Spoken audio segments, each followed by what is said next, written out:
The rancher stood frozen as the wagon door opened. But the woman stepping into the mud wasn't the bride he'd paid for. Beautiful Sienna Blackwell was supposed to change his fortune. Instead, her plain, exhausted sister Eliza stumbled out, clearly sent as a replacement nobody wanted. The entire town would laugh. His ranch hands already were. One look at her trembling hands told him she wouldn't survive a week on the brutal Missouri frontier. He should have sent her back immediately. But something in her desperate eyes stopped him. And that single moment of hesitation would ignite a war that nearly destroyed everything he'd built. Stay with me until the end of this story, hit that like button, and drop a comment telling me what city you're watching from so I can see how far this tale travels. The February wind cut across the Missouri plains like broken glass, ripping through Cade Mercer's coat as he stood outside the main ranch house, watching the wagon approach. His breath came out in white clouds. Around him, 5 ranch hands had stopped working to stare at the road, their faces showing the same curiosity that had been building for weeks. "That's her?" Tommy Briggs asked, leaning on his shovel. At 19, he was the youngest of the crew, still fool enough to believe every woman was beautiful until proven otherwise. "Better be," Cade said. "Cost me enough to get her here." The arrangement had been simple. Cade needed a wife. His ranch needed a woman's presence, someone to manage the house, handle the books, bring some civilization to this patch of frozen hell. Sienna Blackwell's father had written elegant letters describing his daughter's accomplishments. Educated in St. Louis, skilled at piano, admired by every eligible man in 3 counties. The photograph showed a striking woman with dark hair and confident eyes. Cade hadn't cared much about beauty. He needed competence, someone who wouldn't collapse at the first sign of hardship. The frontier ate weak people alive, and he'd buried enough dreams in Missouri soil to know better than to expect softness to survive. But he'd be lying if he said he hadn't looked at those photographs more than necessary. The wagon pulled to a stop 20 feet from where he stood. The driver, a weathered man named Carlson who ran freight between Kansas City and the frontier settlements, climbed down without meeting Cade's eyes. That was the first warning. "Afternoon, Mercer," Carlson said, his voice careful. "Carlson?" Cade nodded. "Everything go smoothly?" "Smooth as it could." Carlson walked to the back of the wagon, still not looking at him. "Though I should mention—" The door opened. A woman stepped down into the February mud, and Cade's stomach dropped. This wasn't Sienna Blackwell. The woman standing before him was shorter than the photographs had suggested, thinner, with light brown hair pulled back in a braid that was coming apart. Her dress was simple gray wool, wrinkled from travel. Her face was pale, exhausted, and carried none of the confidence he'd seen in those carefully posed pictures. She looked at him for exactly 2 seconds before her gaze dropped to the ground. Behind Cade, someone laughed. "That's her?" Tommy said again, but this time the question carried a different weight entirely. Cade felt heat rising in his chest. Not attraction, not welcome, but anger. Pure, simple anger at being deceived. He'd paid good money for this arrangement. He'd waited 3 months. He'd prepared the house, cleared space in his life for someone who could handle frontier existence. And they'd sent him this? "What's your name?" he asked, his voice harder than he intended. The woman flinched. "Eliza Blackwell." Blackwell. He stepped closer, studying her face. There was a resemblance, something in the shape of her eyes, the line of her jaw. "You're related to Sienna, her sister." Eliza's voice was quiet, barely audible over the wind. "Younger sister." "Where is she?" Eliza's hands twisted together in front of her. "She married Thomas Wickham 2 weeks ago. They're in St. Louis." The ranch hands had stopped pretending to work entirely now. All 5 of them stood watching the disaster unfold. Cade could feel their judgment, their amusement, their pity. By nightfall, every ranch within 30 miles would know. Cade Mercer, the man who couldn't even get the right woman delivered. "So they sent you instead," Cade said. "Yes." "And you agreed to this?" Eliza's jaw tightened, the first sign of anything resembling backbone. "I wasn't asked. I was told to get in the wagon." Carlson cleared his throat. "The father paid me to bring her. Said the arrangement stood either way. He figured you needed a wife, and he needed—" The freight driver trailed off, glancing at Eliza with something close to sympathy. "Well, he needed to settle his accounts." "Settle his accounts," Cade repeated. He looked at Eliza again, really looked at her. She stood perfectly still, shoulders hunched against the cold, eyes fixed on the mud. She looked like she expected to be struck, or worse, thrown back in the wagon and shipped somewhere else. The anger in his chest shifted into something more complicated. Behind him, one of the older ranch hands, a gray-bearded man named Sullivan, spoke up. "Boss, maybe we should get back to work," Cade said. Sullivan hesitated. "It's nearly dark." "Then work until it is dark." The men scattered, but slowly. They'd talk about this for weeks, months probably. The story would grow with each telling until Cade became the fool who got swindled by a clever father and a plain daughter nobody else wanted. Carlson pulled Eliza's trunk from the wagon. It was small, battered, and looked like it had traveled farther than just from St. Louis. "I'll leave this here," he said. "You folks sort out the rest." "You're not staying?" Eliza asked, and for the first time Cade heard real fear in her voice. "Got another delivery in Westport," Carlson said. He looked at Cade, then at Eliza, then back at Cade. "Good luck to both of you." The wagon pulled away, wheels cutting through frozen mud, leaving them alone in the fading afternoon light. Eliza stood beside her trunk, shivering. She wasn't dressed properly for Missouri winter. Her coat was too thin, her boots insufficient. Her hands were already red from cold. Cade made a decision he'd probably regret. "Can you cook?" he asked. She looked up, surprised by the question. "Yes." "Can you clean?" "Yes." "Can you handle basic accounts? Read and write?" "I managed my father's books for 6 years." Cade nodded slowly. "Here's what's going to happen. You'll stay in the house tonight. Sleep in the guest room upstairs. Tomorrow morning, you'll make breakfast for 7 men. If you can do that without poisoning anyone, we'll discuss what comes next." "You're not sending me back? Where would I send you?" Cade gestured at the empty plains surrounding them. "Your father clearly doesn't want you. I'm not throwing a woman into the wilderness to freeze, but don't mistake this for charity. You'll work. You'll earn your place. And if you can't handle it," he stopped himself. "We'll deal with that if it happens." Eliza picked up her trunk. It was clearly heavy, but she lifted it without asking for help. "Where's the guest room?" "Inside, second door on the left." She walked past him toward the house, struggling with the weight, but refusing to set it down. Cade watched her go, then turned to survey his ranch. In the distance, his men were already gossiping. Tommy was gesturing wildly, probably describing Eliza's appearance with all the cruelty 19-year-old boys could muster. This was going to be a disaster. He was sure of it. The house smelled like old smoke and older loneliness. Eliza stood in the guest room, staring at the narrow bed and single window. The room was clean enough, someone had swept recently, but it felt temporary. A place to put things you didn't want cluttering the important spaces. She'd spent her whole life in rooms like this. Her trunk sat on the floor where she'd dropped it. She should unpack, put her few belongings in the dresser, hang her other dress. Try to make this space feel less like a cell. But exhaustion pulled at her bones. The journey from St. Louis had taken 11 days. 11 days of rough roads, terrible food, and Carlson's uncomfortable silence. He'd known. The whole time he'd known he was delivering the wrong woman. Eliza walked to the window and looked out at the ranch.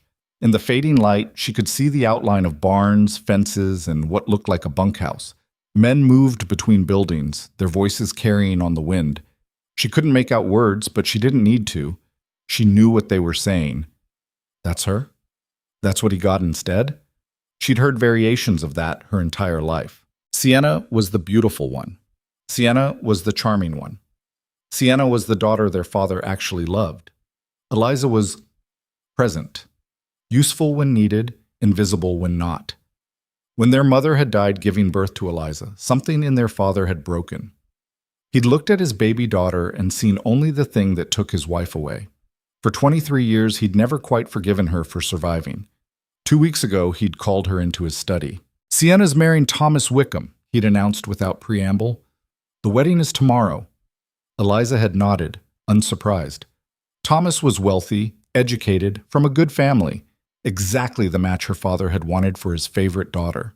"There's another matter," her father continued. "I'd arranged for Sienna to marry a rancher in Missouri, a man named Cade Mercer. Paid good money for the introduction, the photographs, all of it." He'd shuffled papers on his desk. "Obviously, that arrangement is now void." "Obviously," Eliza had agreed. Except I already took his money and made certain promises. Her father had finally looked at her then, his eyes cold and calculating. You'll take her place. The words had hit her like a fist. What? You'll go to Missouri, marry the rancher, fulfill the contract. Father, I can't. You can and you will. His voice had turned sharp. I've supported you for 23 years, Eliza. Fed you, clothed you, kept a roof over your head. This is how you repay that debt. By marrying a stranger? By being useful for once in your worthless life. The words shouldn't have hurt anymore. She'd heard worse from him over the years, but somehow they still cut deep. What if he refuses? She'd asked quietly. Her father had smiled, a thin, cruel expression. Then you'll figure something else out. You've always been resourceful when it came to surviving where you weren't wanted. That had been the end of the discussion. Now, standing in a stranger's house on a frozen Missouri ranch, Eliza understood the full weight of her father's plan. He'd sent her here expecting her to fail, expecting Cade Mercer to take one look at the wrong sister and send her packing. Then her father could wash his hands of both obligations, the money and the daughter. But Cade hadn't sent her away. He told her to stay the night, make breakfast, prove she could work. It wasn't kindness. She recognized that much. It was pragmatism. He needed help, and she was here. That was all. But it was more than she'd expected. A knock on the door startled her. Yes? She called. The door opened slightly, and an older woman peered in. She was perhaps 60, with gray hair pulled into a tight bun and sharp eyes that missed nothing. I'm Mrs. Garrett, she said. I come 3 times a week to cook and clean. Kate asked me to bring you some things. She entered carrying blankets and what looked like warmer clothes. These were his wife's, Mrs. Garrett said, setting them on the bed. She died 4 years back. Pneumonia took her in the winter of '58. He never got rid of her things, but he won't mind if you use them. You're half frozen already. Eliza stared at the clothes. He was married before. For 3 years. Rebecca was a good woman, strong. She loved this place. Mrs. Garrett's expression softened slightly. You're not what he expected. I know. The men are already talking. I know that too. Mrs. Garrett studied her for a long moment.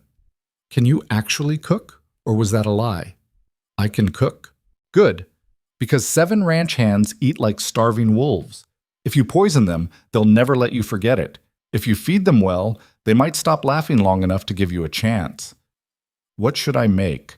Biscuits, bacon, eggs, gravy, coffee strong enough to stand a spoon in. Anything less and they'll tear you apart. Mrs. Garrett moved toward the door, then paused. One more thing. Cade's not cruel, but he's not soft either. This ranch nearly killed him a dozen times over. He doesn't have patience for weakness. I'm not weak, Eliza said quietly. Then prove it. Mrs. Garrett left, closing the door behind her. Eliza sat on the bed, surrounded by a dead woman's clothes and a stranger's low expectations. Outside, the wind howled against the house. Somewhere in the darkness, men were laughing at her expense. She should be terrified. Instead, she felt something else entirely, something she hadn't felt in years. Anger. Not at Cade, not at the ranch hands, not even at her father. At herself. For 23 years, she'd accepted being unwanted. She'd made herself small, quiet, invisible. She'd apologized for existing in spaces where she wasn't welcome. She'd let her father treat her like a burden and her sister ignore her like furniture. And it had gotten her exactly nowhere. She was still the woman nobody chose. Still the mistake sent in place of someone better. Still fighting for scraps of respect from people who'd already decided she didn't matter. But maybe, just maybe, that could change. Not because Cade Mercer would fall in love with her. Not because the ranch hands would suddenly see her value, but because she could prove to herself that she was more than the role her father had cast her in. She could survive this. She could work harder than anyone expected. She could make herself necessary, competent, irreplaceable. And when they tried to send her away, because they would eventually try, she'd make them regret underestimating her. Eliza stood and began unpacking her trunk. She had work to do. 4 o'clock in the morning came like a slap. Eliza woke in darkness, disoriented and cold. For a moment, she forgot where she was. Then memory crashed back. Missouri, the ranch, her father's betrayal. Cade Mercer's Reluctant Mercy, breakfast for 7 men.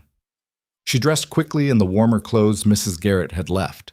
They fit reasonably well, though the sleeves were too long. Rebecca Mercer must have been taller. Eliza rolled them up and headed downstairs. The kitchen was larger than she'd expected, with a massive iron stove that radiated blessed heat. Someone, probably Mrs. Garrett, had left supplies on the counter: flour, bacon, eggs, coffee. A note in neat handwriting read, "Pantry is stocked. Don't burn my kitchen down."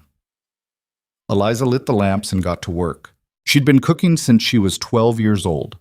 After their mother died and Sienna proved useless in the kitchen, the responsibility had fallen to Eliza.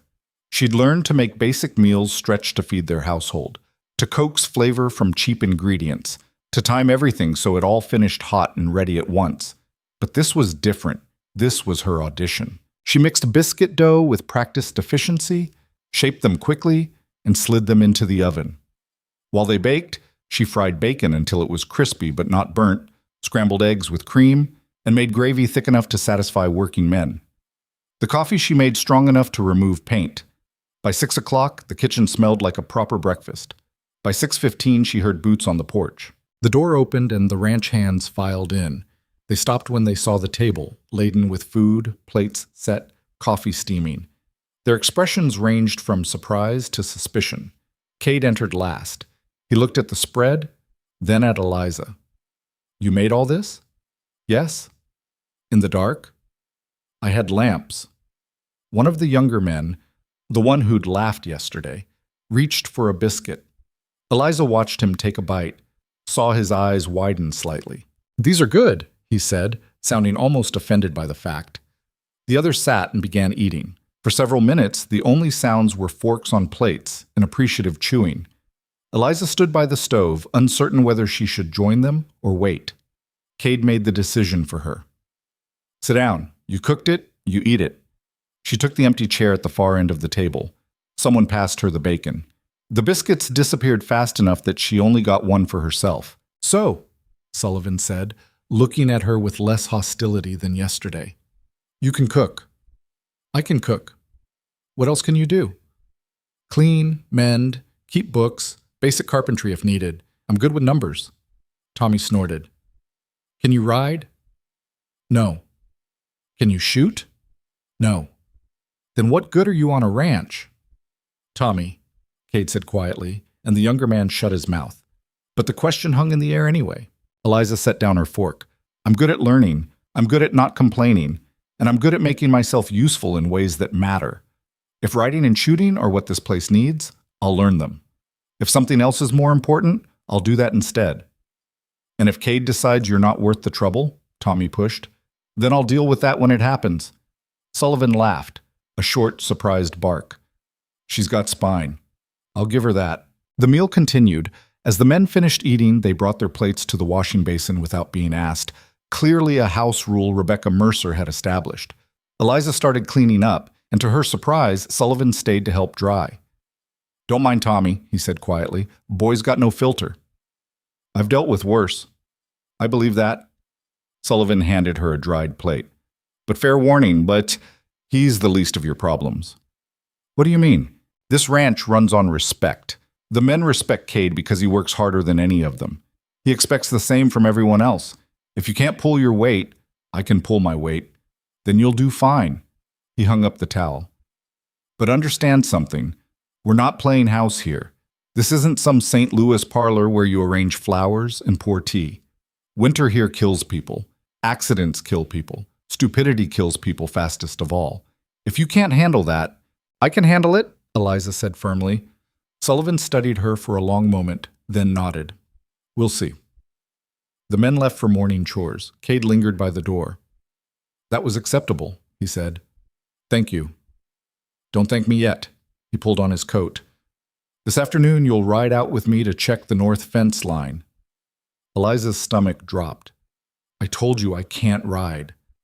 "Then you'll learn. Can't run a ranch from the kitchen." "I'll fall off." "Probably." Cade opened the door, letting in a blast of cold air. "But you'll get back on. That's the job." He left before she could argue. Eliza stood alone in the kitchen, surrounded by dirty dishes and the fading warmth of the stove. Outside, she could hear the men working, voices calling to each other, horses whinnying, the sound of hammers on wood. She looked at her hands. They were soft, uncalloused, useless for the kind of work this place demanded, but they wouldn't stay that way for long. The horse was a demon sent specifically to humiliate her. Its name was Copper, and it was supposedly the gentlest horse on the ranch. It stood perfectly still while Cade showed her how to mount, how to hold the reins, how to sit properly in the saddle. Then the moment Cade turned his back, the damn thing started walking. "Stop," Eliza said. Copper ignored her. "Please stop." The horse continued moving, heading toward the open field with what felt like deliberate malice. Cade rode up beside her on a massive gray gelding. "Pull the reins gently." "I am pulling the reins." "Gently" means with control, not panic. "I'm not panicking." "Your knuckles are white." Eliza forced herself to loosen her grip. Copper, sensing the change, finally slowed and stopped. She sat in the saddle feeling triumphant for approximately 3 seconds before Cade said, "Now turn him around." The next hour was a special kind of torture. Copper didn't buck or bolt. Cade had been honest about the horse being gentle, but it tested her constantly. It would stop for no reason, start without warning, and drift toward grass whenever she wasn't paying attention. By the time they actually reached the north fence line, Eliza's legs ached and her pride was in tatters. But she hadn't fallen off. Cade dismounted and inspected the fence. Several posts were loose, and the wire needed tightening. He pulled tools from his saddlebag and got to work. Eliza watched him, unsure what to do with herself. She dismounted carefully, more like sliding down the side of the horse than anything graceful, and now stood holding Copper's reins while Cade hammered posts back into frozen ground. "Hand me the wire cutters," he said without looking up. She found them in the bag and brought them over. He took them, cut a section of wire, and began restringing the fence. His movements were efficient, practiced, the work of someone who'd done this 1,000 times. "How long have you owned this ranch?" she asked. 7 years.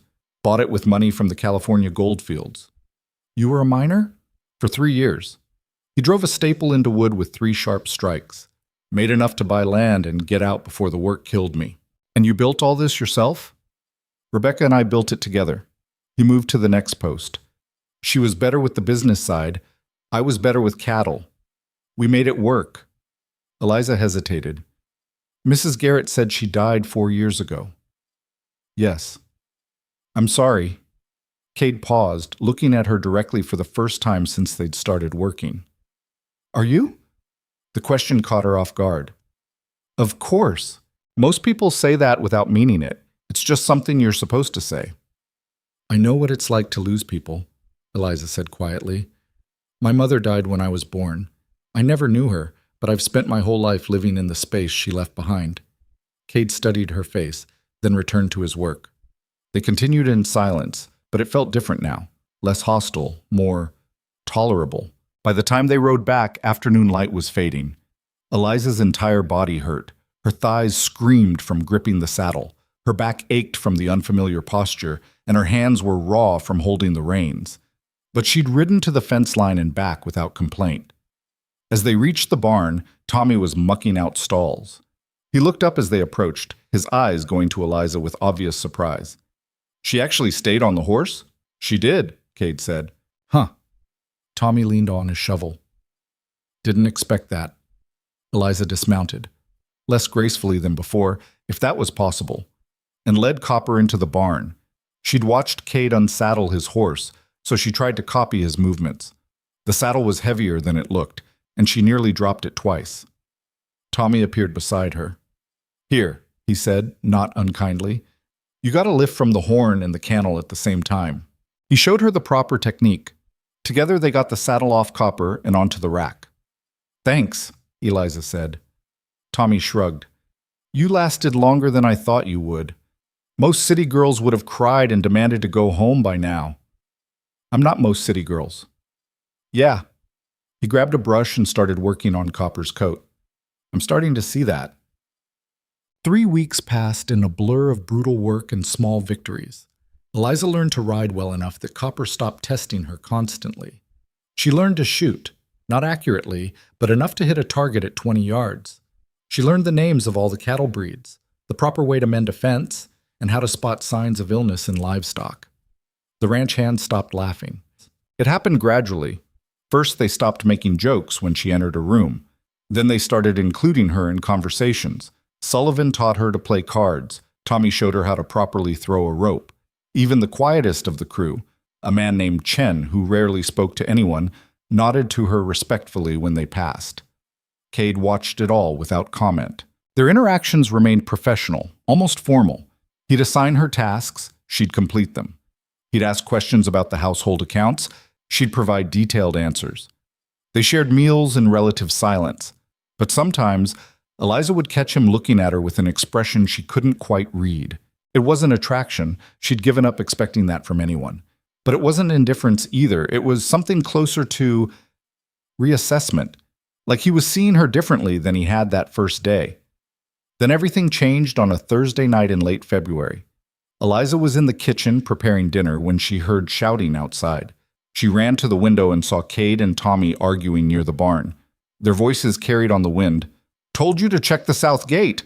"I did check it. It was latched." "Then how did 20 head of cattle get out?" Eliza grabbed her coat and ran outside. Other ranch hands were already gathering, faces tight with worry. Loose cattle in winter was a disaster. They could freeze, get injured, or wander so far they'd never be found. "What happened?" she asked Sullivan. "Someone left the south gate open, cattle scattered into the hills." "Can we find them? In the dark? In this cold?" He shook his head. "We'll lose most of them." Cade was already saddling his horse. "I'll take the east trail. Sullivan, you take west. Tommy, north. Chen, stay here and watch the rest of the herd." "I'll come with you," Eliza said. Every man turned to stare at her. "Absolutely not," Cade said. "You need everyone you can get. You can barely ride in daylight. In the dark, in the hills, you'll get yourself killed." "Then teach me what to look for, and I'll search on foot." "Liza, those cattle are worth money. This ranch needs that money. I'm not standing here doing nothing while you lose everything because you're too stubborn to accept help." The other men looked at Cade, waiting for his response. He stared at her for a long moment, jaw tight. Then he made a decision that would change everything. "Fine. You ride with me. Stay close, do exactly what I say, and if I tell you to go back, you go back. Understood?" "Understood." They rode out into the frozen darkness, following the tracks of scattered cattle. The temperature dropped viciously. Eliza's face went numb within minutes. But she kept pace with Cade, scanning the shadows for any sign of movement. An hour in, they found the first group. 6 cattle huddled together against the wind. Cade guided them back toward the main trail while Eliza kept watch for stragglers. Then they heard it. A cow bawling in distress, somewhere deeper in the hills. "That's one of the pregnant heifers," Cade said. "Damn it!" They found her stuck in a ravine, thrashing and panicked. Getting down to her meant navigating treacherous terrain in near-total darkness. "Wait here," Cade said. "What are you going to do?" "Get her out." "By yourself? She weighs 800 pounds. "I don't have a choice." Eliza dismounted. "Yes, you do." They worked together, Cade below in the ravine, Eliza above with the rope. It took 45 minutes of exhausting, freezing effort. The heifer fought them the entire time, terrified and in pain. Twice Eliza nearly lost her grip on the rope. Her hands bled from the friction, her muscles screamed, but she didn't let go. Finally, they got the heifer back on solid ground. Cade climbed up beside her, breathing hard. "You should have gone back when I told you to." "Probably. You could have been hurt." "So could you." He looked at her then, really looked at her. And something in his expression shifted. The formality cracked, just slightly, revealing something underneath that might have been respect. "Come on," he said quietly. "Let's get these animals home." They made it back to the ranch at 3 a.m. The other men had found most of the scattered cattle. They'd lost 4 to the cold, but saved the rest. Sullivan helped Eliza down from her horse. "You all right?" "Fine," she lied. "Everything hurt. You did good tonight." "We all did." "No." He looked at her seriously. "You could have stayed inside where it was warm. Nobody would have blamed you. But you rode out into a goddamn February night to save cattle most women wouldn't even touch. That matters." Kate approached, leading both horses toward the barn. Eliza. She turned. Thank you, he said simply. It was the first time he'd thanked her for anything. She nodded, too exhausted for words, and headed inside. Behind her, she heard Tommy say to the other men, I'll be damned. Maybe she actually belongs here. In the darkness of the guest room, Eliza collapsed onto the bed without bothering to undress. Her hands were raw and bleeding. Her body felt like it had been broken and poorly reassembled. But for the first time since arriving in Missouri, she let herself feel something dangerous. Hope. Maybe, just maybe, she could survive this place after all. The morning after the cattle rescue, Eliza woke to find her hands had swollen during the night. The rope burns had turned into blisters that made even holding a coffee cup painful. She wrapped them in clean cloth and went downstairs anyway. Mrs. Garrett was already in the kitchen preparing bread dough. She took one look at Eliza's wrapped hands and said, Let me see. They're fine. They're not fine. Sit down. Eliza sat. Mrs. Garrett unwrapped the cloth and examined the damage with clinical efficiency. You tore the skin clean through in places. What were you doing? Helping bring the cattle back? In the middle of the night? Mrs. Garrett's eyebrows rose. And Cade let you? I didn't give him much choice. Clearly. The older woman retrieved a tin of salve from the cupboard. This'll hurt. It did. Eliza bit her lip as Mrs. Garrett cleaned and dressed the wounds properly. By the time she finished, Eliza's hands were wrapped like a boxer's. You won't be doing any detailed work for a few days, Mrs. Garrett said. But you'll heal. You're tougher than you look. People keep saying that like they're surprised. That's because we are. Mrs. Garrett returned the salve to its shelf. Most women who come out here expecting one thing and finding another just break. They cry, they complain, they make everyone miserable until someone sends them home. You haven't done any of that. There's nowhere to send me home to. Plenty of women would find somewhere anyway. Mrs. Garrett studied her. You planning to stay? Eliza looked at her bandaged hands. I don't know what Cade's planning. We haven't discussed it. Maybe you should. The conversation ended when the men came in for breakfast. They ate the food Mrs. Garrett had prepared, their voices loud and cheerful now that the cattle crisis had passed. Tommy was already turning the previous night into a story, embellishing details for dramatic effect. And there's Eliza hanging onto that rope like her life depended on it, Heifer thrashing around trying to kick Cade's head off. It wasn't trying to kick my head off, Cade said mildly. Close enough. Point is, she didn't let go. Hands were bleeding and everything. Sullivan glanced at Eliza's wrapped hands. You should take it easy today. I'm fine. You're injured. There's a difference. Cade set down his coffee. Sullivan's right. No heavy work today. Then what should I do? Help Chen with inventory. It's mostly writing, nothing that'll tear your hands open worse. It wasn't a suggestion. Eliza nodded and finished her breakfast in silence. Chen turned out to be surprisingly talkative once you got him alone. He'd come from San Francisco 5 years ago, following work west when the railroad construction stalled. He was methodical, patient, and had a dry sense of humor that caught Eliza off guard. They spent the morning in the storage barn, counting supplies and recording everything in the ledger. Chen would call out numbers, Eliza would write them down. Simple work, but it needed doing. You surprised everyone, Chen said after a while. So I hear. When you first arrived, Tommy bet you'd be gone within a week. Sullivan gave you 2 weeks. I said a month. What did Cade say? Nothing. He never bets on people. Chen moved to the next shelf. But he watches. He's always watching. Eliza thought about that. She'd noticed it too. The way Cade would observe from a distance, taking in details without comment. It was unnerving sometimes, feeling his attention without understanding what he was looking for. What happened to his wife? She asked. Rebecca. Chen paused. You should ask him that. I'm asking you, he sighed. She got sick in December of '58, started with a cough. By January, it was pneumonia. By February, she was gone. His voice was matter-of-fact, but his hands had stopped moving. Cade worked himself half to death trying to save her, rode 2 days to get a doctor, paid for medicines they couldn't afford, sat by her bedside every night. None of it mattered. That's terrible. What's terrible is what it did to him after. Chen resumed counting. He stopped talking to people unless it was about work. stopped going into town. The ranch became everything, the only thing that made sense to him.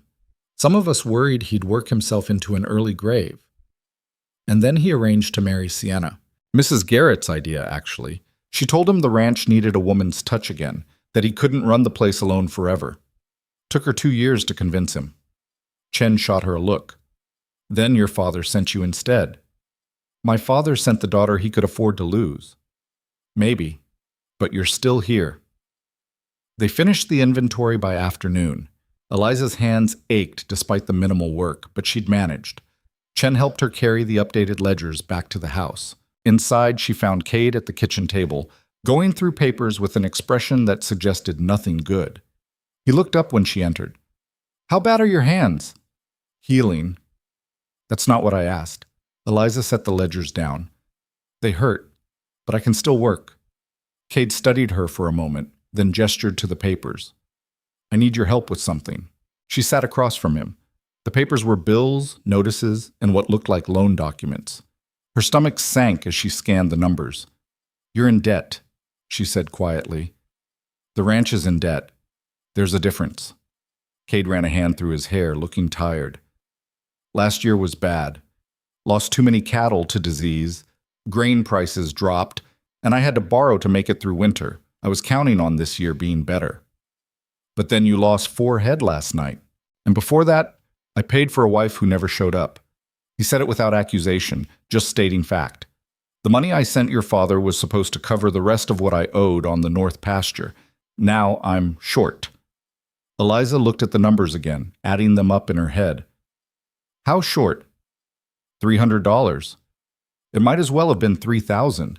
That kind of money didn't just appear on a struggling ranch. When's the payment due? She asked. End of April. 2 months. Eliza's mind raced through possibilities. Could you sell cattle early? Prices are terrible right now. I'd lose money. Take another loan? Nobody's going to lend to someone who's already behind. Cade gathered the papers into a pile. I'll figure something out. Always do. But he didn't sound convinced. That night, lying in the guest room that still didn't feel like hers, Eliza stared at the ceiling and thought about debts. Her father had sent her here to fulfill a contract he'd already been paid for. In his mind, that made them even. His 23 years of supporting her traded for her marrying a stranger. But Cade had paid for a wife he never received. He was out the money and stuck with a replacement nobody wanted. She owed him, not because of her father's arrangement, but because Cade had let her stay when he could have sent her away.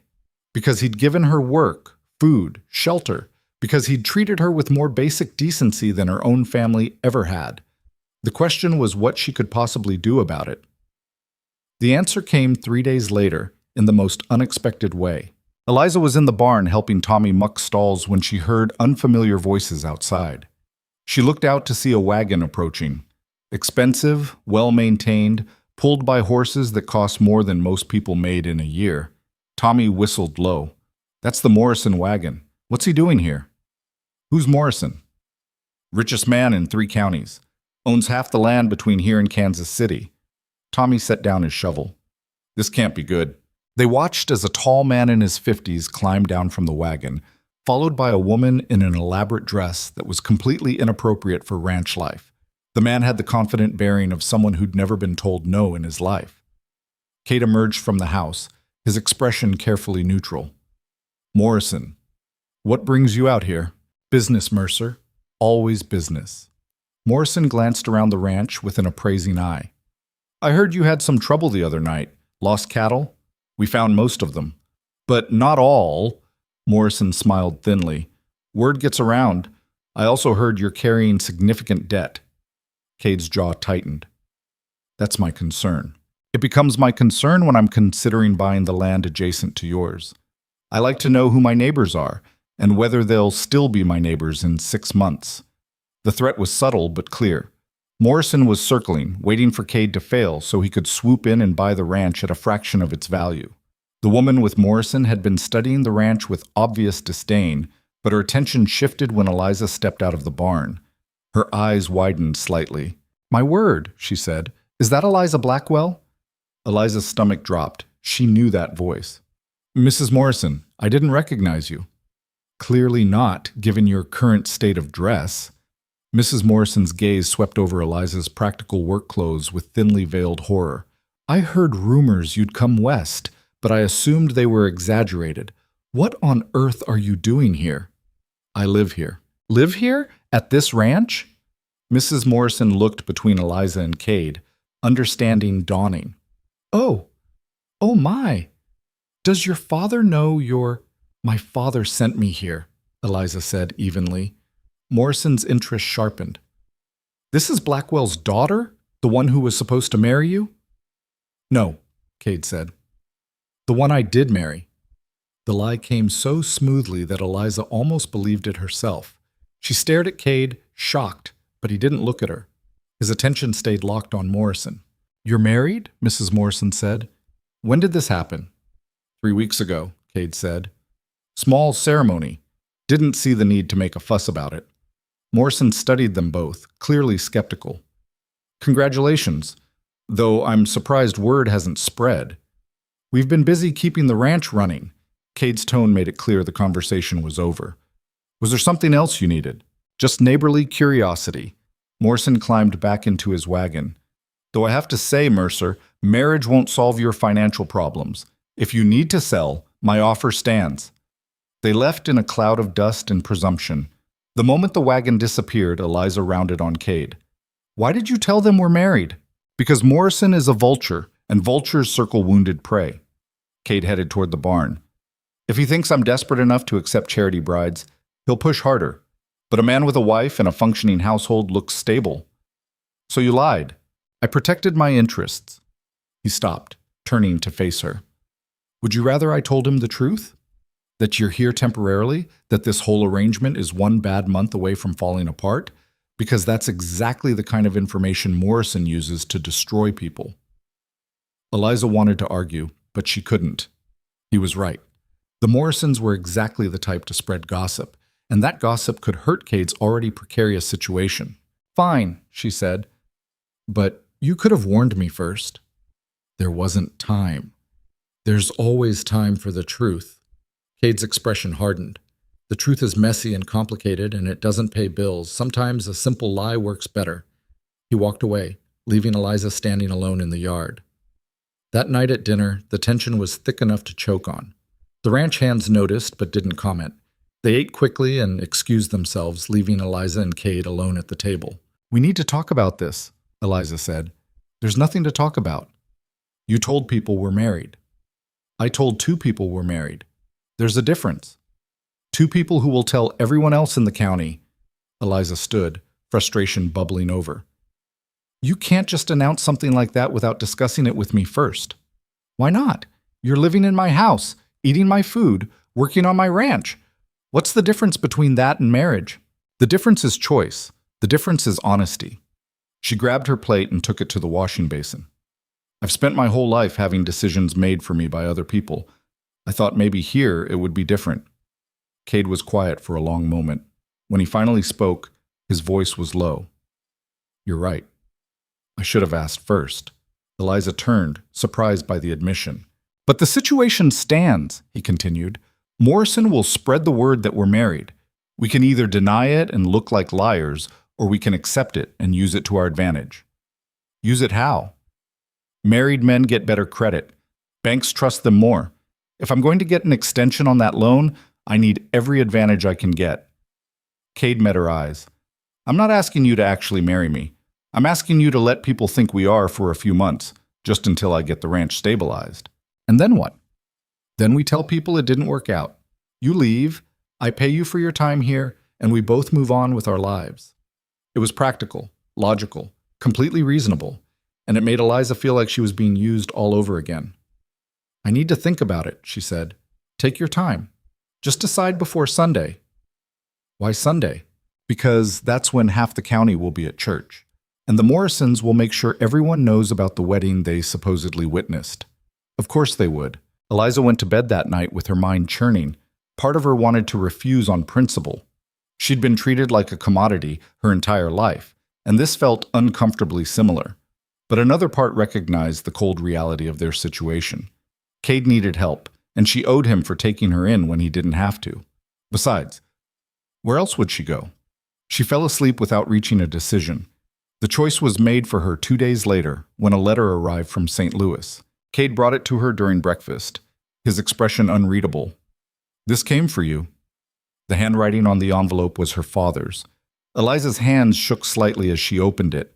The letter was brief, characteristically cold, and devastating in its implications. "Eliza, I trust you have settled affairs with Mr. Mercer by now, one way or another. Sienna and Thomas are expecting their first child. We are planning an elaborate celebration in July. Do not embarrass the family by returning before then. Your sister does not need reminders of unpleasant subjects during her confinement. Remain in Missouri until I send word otherwise." That was it. No questions about her well-being, no concern for how she was surviving. Just orders to stay away because her presence might upset the favorite daughter. Eliza set the letter down carefully, afraid that if she held it any longer, she might tear it to pieces. "Bad news?" Cade asked. "My father wants me to stay here indefinitely. My sister's pregnant, and apparently I'm too unpleasant to be around during her celebration." She said it lightly, trying to make it sound like it didn't matter, but her voice cracked on the last word. Cade read the letter himself, his jaw tightening. "Your father's a piece of work. He's always been clear about which daughter he valued. That doesn't make it acceptable." Eliza laughed bitterly. "Acceptable or not, it's the situation. I'm stuck here whether you want me or not." "I didn't say I don't want you here." "You didn't say you do either." Cade set the letter aside. "You've worked harder than anyone expected. You've earned your place on this ranch. If you want to stay—" He paused, choosing his words carefully. "If you want to stay, we can make it official. Not the pretend marriage for the Morrisons, an actual marriage. Legal paperwork, the whole thing." Eliza stared at him. "You're proposing?" "I'm proposing a practical arrangement." He met her eyes steadily. "You need a place to live. I need help running this ranch. We work well together. It makes sense." That's the least romantic proposal I've ever heard. "I'm not offering romance. I'm offering partnership." "Why?" The question seemed to catch him off guard. "What do you mean, why? Why would you tie yourself to me legally? You could just let me stay on as a hired worker." "Because hired workers leave." Cade's voice was firm. "And because you deserve better than being someone's temporary solution." "You want honesty? Here it is. I respected Rebecca, I cared for her, but I'm not looking to replace her. I'm not offering love or affection or any of that. But I can offer you a home, security, and a partnership that means something. That's more than your father ever gave you." It was true, brutally, honestly true. "And if I say no?" Eliza asked. "Then you can stay anyway, and we'll keep pretending for the neighbors. Your choice." Eliza looked at the letter from her father, then at Cade's steady, serious face. She thought about the last 3 weeks, the work, the exhaustion, the small moments of respect earned through blood and sweat. She thought about having nowhere else to go, no family that wanted her, no future waiting back in St. Louis. And she thought about the fact that Cade Mercer was offering her something nobody else ever had, a choice that wasn't really a choice, but felt more honest than anything her father had ever given her. "All right," she said, "I'll marry you." "You're sure?" "No, but I'm doing it anyway." Something that might have been approval flickered in Cade's eyes. "We'll go to town on Monday. Make it legal." "What do we tell people?" "The truth. We got married quietly because neither of us wanted a fuss." "And the ranch hands? They'll figure it out." They did figure it out, approximately 10 seconds after Cade made the announcement that evening. The men had gathered for dinner, tired and hungry, after a long day fixing the south fence. Cade waited until everyone had food before speaking. "Eliza and I are getting married on Monday." The room went completely silent. Tommy's fork stopped halfway to his mouth. Sullivan's eyes widened. Chen looked between them like he was trying to solve a complicated equation. Finally, Tommy said, "Wait, what?" "We're getting married," Cade repeated. "Thought you should know." "When did this happen?" Sullivan asked. "We've been discussing it." "Discussing it? For how long?" "Long enough." Tommy set down his fork. "Boss, I don't mean to question your decisions, but are you sure about this? Would I announce it if I wasn't? I mean, no disrespect to Eliza, but you've known her for 3 weeks. 3 weeks ago, you thought she'd be gone by now. 3 weeks ago, I thought a lot of things. Cade's tone made it clear the subject wasn't open for debate. The decision's made. Eliza expected arguments, protests, maybe even outright hostility. Instead, Sullivan started laughing. "What's funny?" Cade demanded. "You are. You've been watching her like a hawk for weeks, noticing every damn thing she does, and now you're acting like this is some cold business decision." Sullivan shook his head. "Whatever helps you sleep at night, boss. It is a business decision." "Sure it is." Chen spoke up quietly. "Congratulations, both of you." "Thanks," Eliza said, finding her voice. The others added their congratulations, some more enthusiastically than others. Tommy still looked skeptical, but he didn't argue further. They finished dinner with the conversation carefully steered towards safer topics like weather and cattle. After the men left, Eliza helped Cade clean up. They worked in silence for several minutes before he spoke. "You didn't have to agree," he said. "I know. You can still change your mind. Can I?" Eliza dried a plate and set it aside. "Because it feels like we've already committed to this path. The men know, the Morrisons know. Changing my mind now would just make everything more complicated. Complicated's better than trapped." "Who says I feel trapped?" Cade looked at her directly. "Do you?" Eliza considered the question honestly. Did she feel trapped? Yes. But she'd felt trapped her entire life, trapped by her father's expectations, by Sienna's shadow, by society's rules about what unmarried women could and couldn't do. At least this trap came with work she was good at, people who respected her efforts, and a man who was honest about his limitations. "I feel like I'm making the best choice available to me," she said finally. "That's different from being trapped." "If you say so." They finished the dishes. Cade went to his room, Eliza to hers, but that night, lying in the darkness, she allowed herself to wonder what she'd just agreed to. Monday came faster than expected. They rode into town together, Eliza on Copper and Cade on his gray gelding. The town was small, one main street with a general store, a church, a post office, and a handful of other businesses. People stopped to stare as they passed. "News travels fast," Cade muttered. The Morrisons kept their promise. The county clerk's office was in a small building next to the post office. Inside, a tired-looking man in his 40s glanced up from his paperwork. "Help you folks?" "We need a marriage license," Cade said. The clerk's eyebrows rose. "You're Cade Mercer, right? Heard you already got married a few weeks back." "Heard wrong. We're doing it now." "Huh. Well, rumors do run wild around here." He pulled out the necessary forms. "I'll need both your names, ages, and places of birth." They provided the information. The clerk filled out the paperwork with methodical slowness, asking occasional questions to verify details. The whole process took less than 30 minutes. "All right," the clerk said finally. "You'll need witnesses to make it official. Got anybody in mind?" Cade looked around the empty office. "Not particularly. I can grab someone from the street if you want." "That'll work."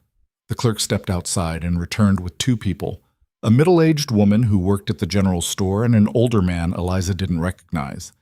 They agreed to witness, probably more out of curiosity than kindness. The actual ceremony was perfunctory. The clerk read the required words, asked if they consented, and had them sign the paperwork. The witnesses added their signatures. The whole thing took maybe 5 minutes. And just like that, Eliza Blackwell became Eliza Mercer. She stared at her new name on the marriage certificate, still not quite believing it was real. "Congratulations," the clerk said, sounding bored. "That'll be $2 for the license." Cade paid. They walked outside into the cold afternoon sun.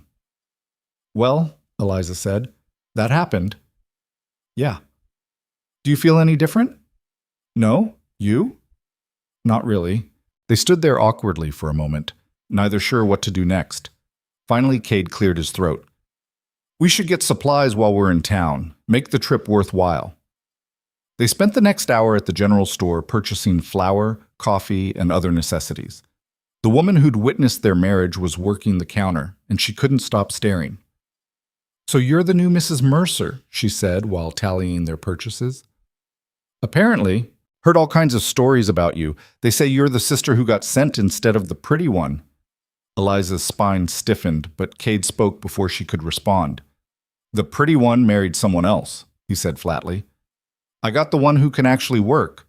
Seems like I made out better in the deal. The woman had the grace to look embarrassed. They loaded the supplies onto the horses and started the ride back. Halfway home, Cade spoke suddenly. I meant what I said back there. About what? About making out better. He kept his eyes on the trail ahead. Sienna might have been beautiful, but I don't need beautiful. I need someone who won't quit when things get hard. That's all this is to you? Someone who won't quit? That's not nothing. Most people quit. Eliza thought about that. She'd spent years being compared to Sienna and found wanting, but Cade was comparing them by different standards entirely. Not beauty or charm, but endurance and competence. It shouldn't have mattered what he thought. This was a business arrangement, nothing more. But it mattered anyway. They reached the ranch as evening fell.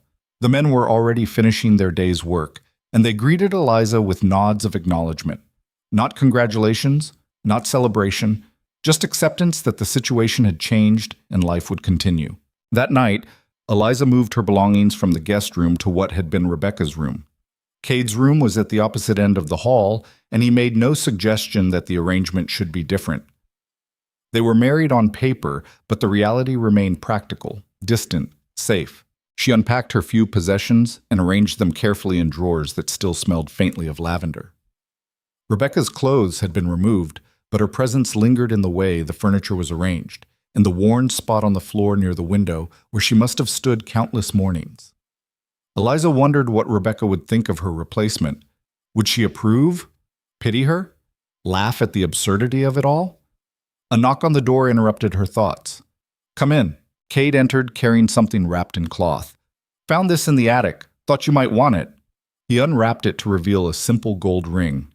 It was Rebecca's, he said. If you don't want to wear it, I understand, but people will expect to see a ring. Eliza took it carefully. The gold was worn smooth, warm to the touch. Are you sure? She would have wanted it used. She hated waste. Eliza slipped it onto her finger. It fit perfectly, like it had been made for her. She looked at Cade, unsure what to say. He just nodded. Good night, Eliza. Good night. He left, closing the door quietly behind him. Eliza looked at the ring on her finger, catching the lamplight. She was married to a man who didn't love her, living in a dead woman's room, wearing a dead woman's ring. She should feel sad or scared or angry. Instead, she felt something stranger. She felt like maybe, for the first time in her life, she'd found a place where survival was enough, where being useful mattered more than being wanted, where she could build something that belonged to her, even if it wasn't what she'd imagined. Outside her window, the Missouri plains stretched endlessly into darkness. Somewhere out there, her father was planning celebrations for Sienna's baby. Somewhere, the Morrisons were spreading gossip. Somewhere, Morrison himself was probably still plotting to take Cade's land. But here, in this room, wearing this ring, Eliza felt something she hadn't felt in years. She felt ready to fight for what was hers. That readiness to fight was tested sooner than she expected. Spring arrived in fits and starts, the Missouri weather unable to decide between freezing rain and muddy warmth. Eliza had been married to Cade for 2 weeks when the first real trouble showed up, dressed in silk and fury. She was in the barn helping Tommy repair a damaged saddle when she heard the sound of an approaching carriage. Not a wagon or a simple buggy, but a genuine carriage with polished wood and brass fittings that caught the morning sun. Who the hell is that? Tommy asked, standing to get a better look. Eliza walked to the barn entrance and felt her stomach drop. She recognized that carriage. She'd seen it dozens of times in St. Louis, parked outside the best houses, carrying the most important people. The door opened and Sienna Blackwell stepped out. Except she wasn't Sienna Blackwell anymore. She was Sienna Wickham now, married to Thomas, and living the life their father had always wanted for her. She wore a traveling dress that probably cost more than the ranch made in a month, and her dark hair was arranged in elaborate curls that must have taken her maid hours to perfect. She looked exactly like the photographs Cade had received. Beautiful, confident, every inch the woman he'd been promised. "Oh no," Eliza whispered. "You know her?" Tommy asked. "That's my sister." Tommy's eyes widened. "The one who was supposed to marry Cade?" "Yes." Sienna spotted Eliza and her perfectly painted lips curved into something that wasn't quite a smile. "Eliza, how rustic you look." Cade emerged from the house, his expression turning to stone when he saw the carriage. Sullivan and Chen appeared from different corners of the ranch, drawn by the commotion. "Miss Blackwell," Cade said, his voice carefully neutral. "This is unexpected." "Mrs. Wickham," Sienna corrected. "I've been married for 2 months now, though I suppose you know that, given the circumstances." Her gaze swept over the ranch with obvious distaste. "Is there somewhere we can speak privately?" "Anything you need to say can be said here." "I'd rather not conduct business in front of your hired help." "They're not hired help. They're part of this ranch, and they stay." Sienna's jaw tightened, but she maintained her composure. A man stepped out of the carriage behind her. Late 30s, expensive suit, carrying a leather case that screamed lawyer. "This is Mr. Bradford," Sienna said. "My attorney. We're here to discuss the matter of your marriage to my sister." "There's nothing to discuss," Cade said. "We're legally married. The paperwork's filed. Under false pretenses." Bradford opened his case and withdrew documents. "Miss Blackwell, Mrs. Wickham, was the intended bride in the original agreement. The contract specified her explicitly. When her father substituted another woman without your knowledge or consent, that constituted fraud." "I consented when I married Eliza, after being deceived about the nature of the arrangement." Bradford's voice was smooth, practiced. "We have evidence that you paid substantial money for a specific bride and received a completely different woman. Any reasonable court would consider that grounds for annulment." Eliza felt the blood drain from her face. Annulment meant the marriage never existed. It meant she'd be back where she started, unwanted, homeless, with nowhere to go. Cade's expression didn't change. "What's your interest in this, Mrs. Wickham? You're married to someone else. This arrangement doesn't affect you." "It affects my family's reputation," Sienna said coldly. "Your dissatisfaction with the arrangement has become public gossip. People are saying my father cheated you, that he sent you inferior goods." Her eyes flicked to Eliza. "I won't have my family name dragged through the mud because my sister couldn't manage to be adequate." The insult landed like a physical blow. Eliza had heard variations of it her entire life, but hearing it said in front of Cade and the ranch hands made it exponentially worse. Tommy made a sound of protest, but Sullivan put a hand on his arm to quiet him. "Your family's reputation isn't my problem," Cade said. "And this marriage stands. Be reasonable, Mr. Mercer." Bradford pulled out more papers. "We're prepared to offer compensation. Full return of the money you paid, plus an additional sum for your trouble. All we ask is that you sign the annulment papers and allow this unfortunate situation to be resolved quietly." "How much compensation?" Chen asked from where he stood near the fence. Bradford named a figure that made Tommy whistle softly. It was more than enough to cover Cade's debts and still have money left over for improvements. Eliza watched Cade's face, trying to read his thoughts. This was the perfect solution to his financial problems. He could get rid of the wife he never wanted, pay off his loans, and start fresh. There was no logical reason to refuse. "No," Cade said. Sienna's composure cracked. "Excuse me? I said no. The marriage stands. Take your money and your lawyer and get off my property." "You're being absurd. Look at her." Sienna gestured at Eliza with undisguised contempt. "She's plain. She's common. She has no accomplishments of value. I'm offering you a way out of a bad situation and enough money to solve your problems. Why would you possibly refuse?" "Because she's my wife," Cade said simply. "And I don't trade people for money." "You don't understand what you're turning down." Bradford's professional veneer was starting to crack. "Mrs. Wickham is prepared to be very generous, more generous than someone in your financial position has any right to expect." "My financial position is my business. Your financial position is about to become everyone's business when Morrison calls in your debts and takes this ranch." Sienna's voice had turned sharp, mean. "You think I don't know what's happening here? You're drowning, Mr. Mercer, and you're refusing a lifeline because of some misplaced sense of honor regarding a woman nobody wanted in the first place." "Get out," Cade said, his voice dropping to something dangerous. "I'm not leaving until—" "I said get out, now, before I have my men physically remove you." Sullivan stepped forward, followed by Tommy and Chen. None of them looked particularly friendly. Bradford gathered his papers quickly. "This is a mistake, Mr. Mercer. We're prepared to pursue this matter legally." "Then pursue it, but do it somewhere else." Sienna stared at Cade, then at Eliza, her expression twisting with something that looked like genuine confusion. Why? She asked, directing the question at her sister. Why would he choose you over money he desperately needs? Eliza found her voice, though it came out shakier than she wanted. Maybe because I actually work. Maybe because I don't spend my time tearing other people down to make myself feel important. Or maybe, she paused, gathering courage. Maybe because he sees something in me that you never could. The ability to be useful instead of ornamental. Sienna's face flushed with anger. You'll regret this, both of you. When this ranch fails and you're left with nothing, remember that I offered you a way out. She climbed back into the carriage. Bradford followed, and the driver snapped the reins. They pulled away in a cloud of dust and wounded pride. The moment they were out of sight, Eliza's legs nearly gave out. She grabbed the fence post to steady herself. You all right? Tommy asked.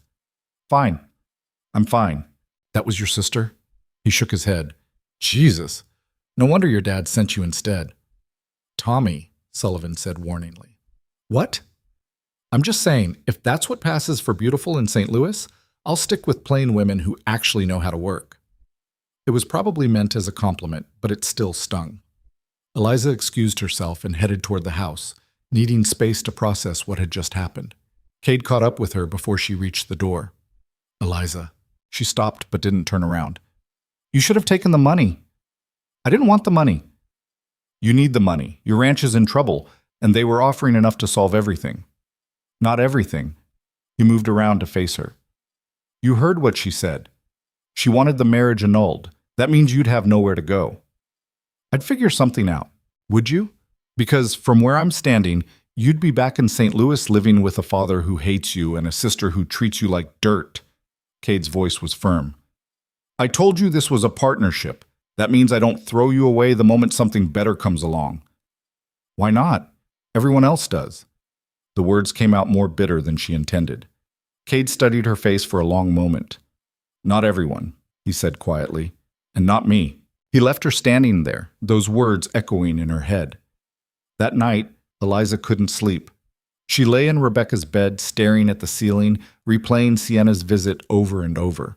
The contempt in her sister's voice, the casual cruelty of being called inferior goods, the shock of watching Cade refuse money he desperately needed just to keep her around. She should feel grateful. She did feel grateful, but gratitude was tangled up with something more complicated. The realization that she'd tied her entire future to a man she barely knew, a man whose financial situation was apparently worse than she'd understood. Around midnight, she gave up on sleep and went downstairs to make tea. She found Cade already in the kitchen, papers spread across the table, working by lamplight. Can't sleep either? He asked, without looking up. No. Tea's still hot if you want some. She poured herself a cup and sat across from him. The papers were financial records, bills, calculations scrawled in margins. The numbers didn't look good. How bad is it really? She asked. Cade set down his pencil. Bad enough that Morrison wasn't wrong. If I can't make the payment by end of April, he'll have grounds to force a sale. How much do you need? $347. And how much do you have? About 90. If I sell some equipment we barely use anyway. Eliza did the math in her head. That leaves you $257 short. Yes. What happens if you can't pay? Morrison buys the ranch at auction for probably half what it's worth. I lose everything Rebecca and I built. The men lose their jobs. He looked at her directly. And you lose your home. It's not really my home, though, is it? I've been here a month. It's as much your home as it is mine. You work here, you live here, you've bled for this place. Cade gathered the papers into a pile. That makes it yours. Eliza wrapped her hands around the warm cup, thinking, there has to be a way to get that money. I've been through every option. The cattle aren't ready to sell, grain prices are terrible, and nobody's lending to someone already in debt. What about selling land? I'd lose the best grazing pasture. Might as well sell the whole ranch at that point. They sat in silence for several minutes, both staring at problems neither could solve. Finally, Eliza spoke. I have some jewelry. Not much, but my mother left me a few pieces. Maybe they're worth something. Cade looked at her. I'm not taking your mother's jewelry. Why not? It's just sitting in my trunk doing nothing. Because it's yours. The only thing your family gave you that actually matters. My family gave me nothing that matters. This ranch matters. The work here matters. She met his eyes. You matter. The last part slipped out before she could stop it. Cade's expression shifted, something unreadable crossing his face. "We'll figure something out," he said after a moment, "without selling your jewelry." "But no, that's final." Eliza wanted to argue, but she recognized the tone. The discussion was over. She finished her tea and went back to bed, still unable to sleep, but feeling slightly less alone in her worry. The next morning brought new problems. Eliza was feeding the chickens when Sullivan came running from the north pasture, his face tight with anger. "Someone cut the fence," he said when Cade emerged from the barn. "Deliberate, clean cuts, not weather damage." "How many head got out?" "Can't tell yet. We're still counting." They rode out together, Cade, Sullivan, Tommy, Chen, and Eliza. The damage was obvious once they reached the site. Someone had used wire cutters to create a gap large enough for cattle to wander through. "This wasn't an accident," Chen said, examining the cuts. "Someone knew what they were doing." Cade's jaw was tight. "How long ago?" "Hard to say. Could have been last night, could have been early this morning." They spent the next 3 hours tracking down cattle. By the time they returned, they'd recovered most of them, but 6 were still missing. "This is Morrison," Tommy said as they repaired the fence. "Has to be. He wants you to fail." "Morrison's too smart to get his hands dirty directly," Sullivan said, "but he's got plenty of people willing to do his dirty work." "Or it could be Vernon," Chen suggested quietly. Everyone stopped working. Vernon Hayes was one of the ranch hands who'd quit 2 weeks earlier after Cade had called him out for showing up drunk. He'd left angry, making vague threats that nobody had taken seriously. "Vernon's mean, but he's not smart enough for something like this," Tommy said. "Doesn't take brains to cut a fence," Sullivan countered. Cade finished hammering the last post. "Doesn't matter who did it. What matters is making sure it doesn't happen again. We'll start running night patrols, 2 men, rotating shifts. Everyone pulls their weight." That night, Eliza insisted on taking a shift with Sullivan. Cade argued against it, but she stood firm. "I can ride well enough now. I can handle a rifle. And you need everyone you've got. It could be dangerous. Everything here is dangerous. I'm doing it." So she found herself riding the fence line at 2 a.m, rifle across her saddle, with Sullivan keeping pace beside her. The Missouri night was eerily quiet, just wind and distant animal sounds. "You didn't have to volunteer for this," Sullivan said after a while. "Yes, I did." "Most women wouldn't. I'm tired of people telling me what most women would or wouldn't do." Eliza adjusted her grip on the reins. "I'm here. I'm part of this ranch. That means I pull my weight same as everyone else." Sullivan chuckled. "You're stubborn." "So I've been told." They rode in companionable silence for another hour before Sullivan spoke again. "Can I ask you something personal?" "Depends on the question." "Why'd you marry him? Really?" Sullivan glanced at her. "Not the practical reasons. The real reason." Eliza considered the question carefully. "Because he didn't send me away when he could have. Because he gave me work instead of pity. Because—" She paused, searching for the right words. "Because, for the first time in my life, someone saw me as useful instead of burdensome. That mattered more than love or romance or any of that." "That's a lonely reason to marry someone." "Maybe, but it's honest." They completed the patrol without incident, but the pattern continued for the next week. Every few days, something would go wrong. A gate left open that everyone swore they'd latched. Tools gone missing. A water trough deliberately contaminated with salt. The men were exhausted from the extra patrols and constant vigilance. Tempers ran short.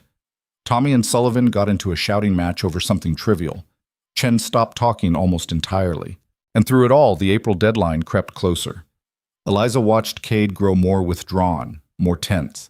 He worked longer hours, slept less, barely ate. She tried to help where she could, taking over the bookkeeping completely, managing the household, freeing him to focus on keeping the ranch operational. But she could see the weight crushing him. 2 weeks before the payment was due, Mrs. Garrett pulled Eliza aside after breakfast. "He's going to break," the older woman said bluntly. "I've seen it before. Men push themselves until there's nothing left, and then they just stop. What am I supposed to do about it?" "You're his wife. Make him rest. Make him eat. Make him remember he's human. He barely talks to me about anything that isn't ranch business." "Then make him talk about something else." Mrs. Garrett fixed her with a hard stare. or lose him to his own stubbornness. That night, Eliza knocked on Cade's bedroom door. He opened it, looking exhausted, still fully dressed despite the late hour. "Something wrong?" he asked. "Yes, you're killing yourself." "I'm fine." "You're not fine. You're running on no sleep and barely eating. When's the last time you had a full meal?" "I don't have time for—" "Make time." Eliza pushed past him into the room. "Sit down." Eliza, "Sit down." Surprised by her firmness, he sat on the edge of the bed. Eliza pulled the chair from his desk and sat facing him. "Talk to me," she said. "About what?" "Anything. Everything. I don't care. Just stop carrying this alone." Cade was quiet for a long moment. Then slowly, he started talking. He told her about building the ranch with Rebecca, about the first winter when they'd nearly starved, about the year the drought killed half their cattle. He told her about watching Rebecca die and feeling helpless, about the guilt of moving on, about the fear of losing everything they'd built together. Eliza listened without interrupting, watching the exhaustion and fear and grief pour out of him. "I can't lose this place," he said finally, his voice rough. "It's all I have left of her. All I have left of the person I used to be before everything went to hell." "It's not all you have," Eliza said quietly. "You have the men. They respect you. You have Mrs. Garrett, who cares about you even when you're being stubborn. And you have me. For now." "What's that supposed to mean?" "It means this marriage was never supposed to be permanent. It was a solution to immediate problems. Once those problems go away—" He stopped himself. "Once those problems go away, what? You think I'll leave?" Eliza leaned forward. "Cade, I have nowhere else to go. No family that wants me, no money, no prospects. But more than that, I don't want to leave. This place matters to me. The work here matters. You—" She hesitated. "You matter." It was the second time she'd said it, and this time she meant it even more. Cade looked at her like he was seeing her for the first time.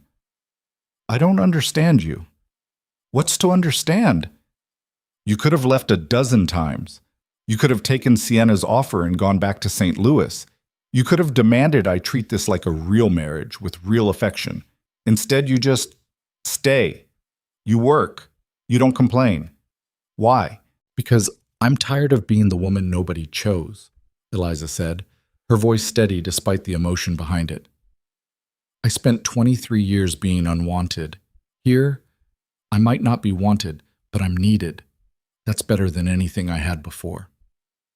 "You're wrong," Cade said quietly. "About what?" "About not being wanted." The words hung in the air between them. Eliza's breath caught. Before either of them could say anything else, a gunshot cracked through the night. They ran outside to find chaos. The barn was on fire, flames already climbing the wooden walls. The men were shouting, trying to get the horses out before the smoke killed them. "Get water!" Cade yelled, running toward the well. Eliza grabbed buckets and joined the desperate effort to save the barn. The heat was intense, the smoke choking. They formed a line passing buckets, throwing water on flames that seemed to grow faster than they could fight them. Tommy led the last horse out, coughing violently. "That's all of them." "Let it burn then," Sullivan said. "Focus on keeping it from spreading to the other buildings."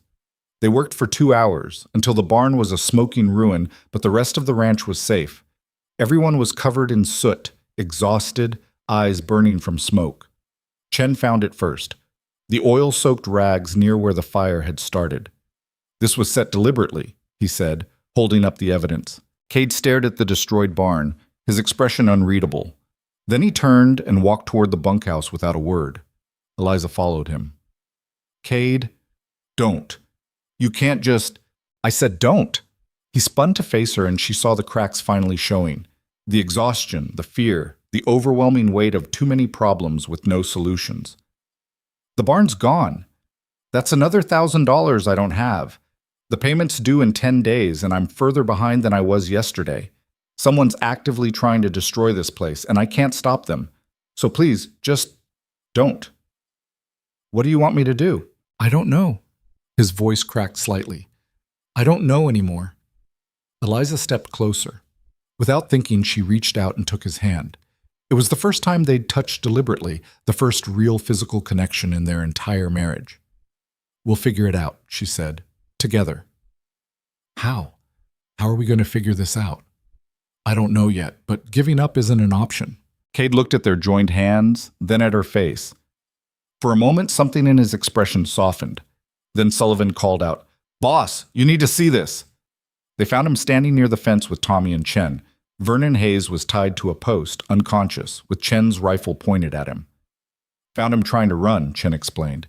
"He smells like kerosene." Cade walked up to Vernon and slapped him awake. The man's eyes opened, focusing slowly. "You burned my barn," Cade said, his voice deadly calm. Vernon laughed, the sound slightly hysterical. "Morrison paid me good money to make your life hell. Said if I could push you into defaulting, he'd give me work after he bought the place." "Morrison put you up to all of it? The fence cutting, the contaminated water, everything?" "All of it. And it worked, didn't it? You're ruined." Cade hit him. Once, hard enough that Vernon's head snapped back. "Tommy, ride into town and get the sheriff," Cade said, his voice still eerily calm. "We're pressing charges. Sullivan, keep him tied up until the law gets here." They secured Vernon and waited for dawn. When the sheriff finally arrived, he took Vernon into custody with promises of a full investigation. "This'll hurt Morrison's reputation," the sheriff said. "Criminal conspiracy, destruction of property. He might try to claim he knew nothing about it, but Vernon's not smart enough to keep his mouth shut." It was small comfort. After everyone left, Eliza found Cade standing in front of the burned barn, staring at the damage. "At least we know who it was," she offered. "Doesn't change the fact that it happened. Doesn't rebuild the barn. Doesn't pay the debt." Eliza was quiet for a moment.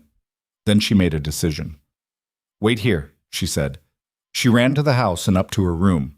From the bottom of her trunk, she pulled out a small wooden box. Inside were the few pieces of jewelry her mother had left her: a pair of pearl earrings, a simple gold bracelet, and a ruby ring that had been in her mother's family for 3 generations. She brought the box downstairs and placed it in Cade's hands. "What's this?" he asked. "My mother's jewelry. Take it into town and sell it. It should be worth enough to cover what you're short." "I told you I won't take this. And I'm telling you I don't care what you want anymore. This ranch matters. You matter. And I'm not watching everything fall apart because you're too proud to accept help." "Eliza, I spent my whole life holding on to things that were supposed to matter because they were mine. That jewelry, my mother's memory, my family name. None of it did me any good. None of it made me happy or safe or wanted." She pushed the box firmly into his chest.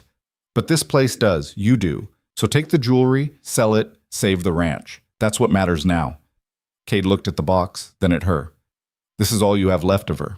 "No. I have the fact that she gave birth to me even though it killed her. I have the knowledge that someone loved me enough to die for me. That's what I have of her. The jewelry is just metal and stones." "If I do this, when you do this," Eliza corrected. "When I do this," Cade continued, "we're partners. Equal partners. The ranch is as much yours as mine. Legally, in writing, everything's split down the middle." "You don't have to—" "Yes, I do. If you're giving up the only valuable things you own to save this place, then you own part of it. That's non-negotiable." Eliza felt tears pricking her eyes.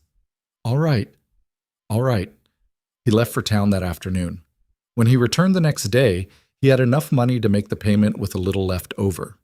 He also had papers from a lawyer making Eliza a legal co-owner of the ranch. The payment was made with 3 days to spare. Morrison's face when he received it was apparently worth witnessing, according to the bank clerk who later told Mrs. Garrett, who told Eliza over tea.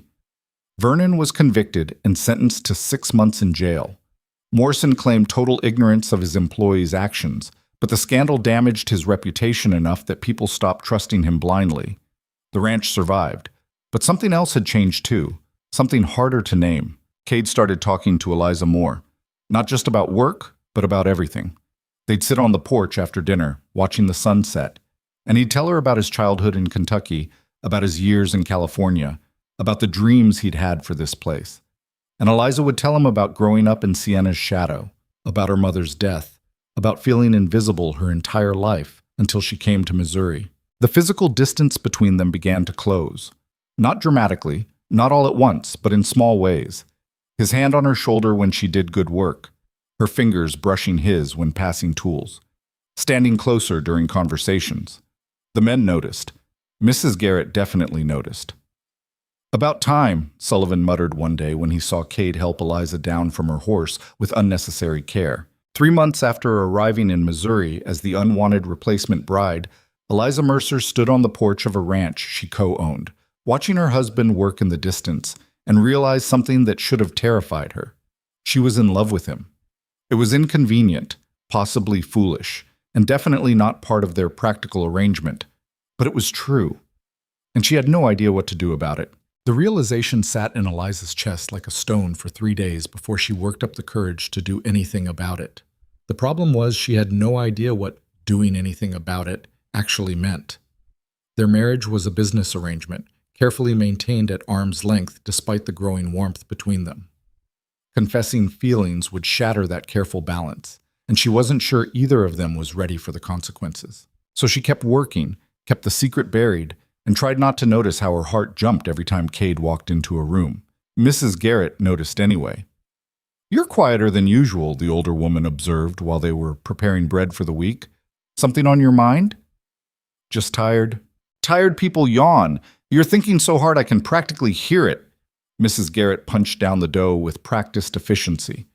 "Does this have anything to do with the way you've been watching Cade lately?" Eliza's hand stilled. "I don't know what you mean." "Child, I've been alive 62 years.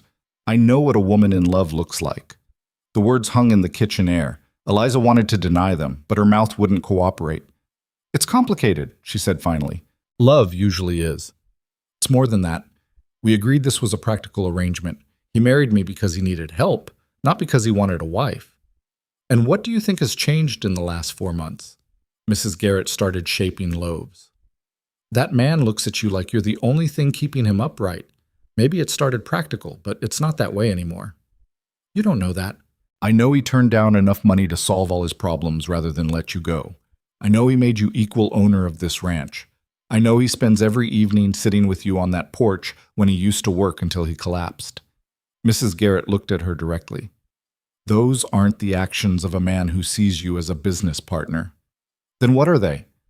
"That's something you need to ask him." Before Eliza could respond, Tommy burst through the door, his face flushed with excitement. "Eliza, there's a letter for you. Came with the supply wagon." He handed her an envelope with her father's handwriting. Her stomach dropped. "Thank you, Tommy." She waited until he left before opening it. Mrs. Garrett watched with concern as Eliza read, her face going pale. The letter was brief and brutal in its efficiency. "Eliza, I have learned of your marriage to Mr. Mercer and the arrangement you have made. This does not absolve you of your obligation to stay away until after Sienna's celebration in July. However, I require you to return to St. Louis in August for a family matter of some importance.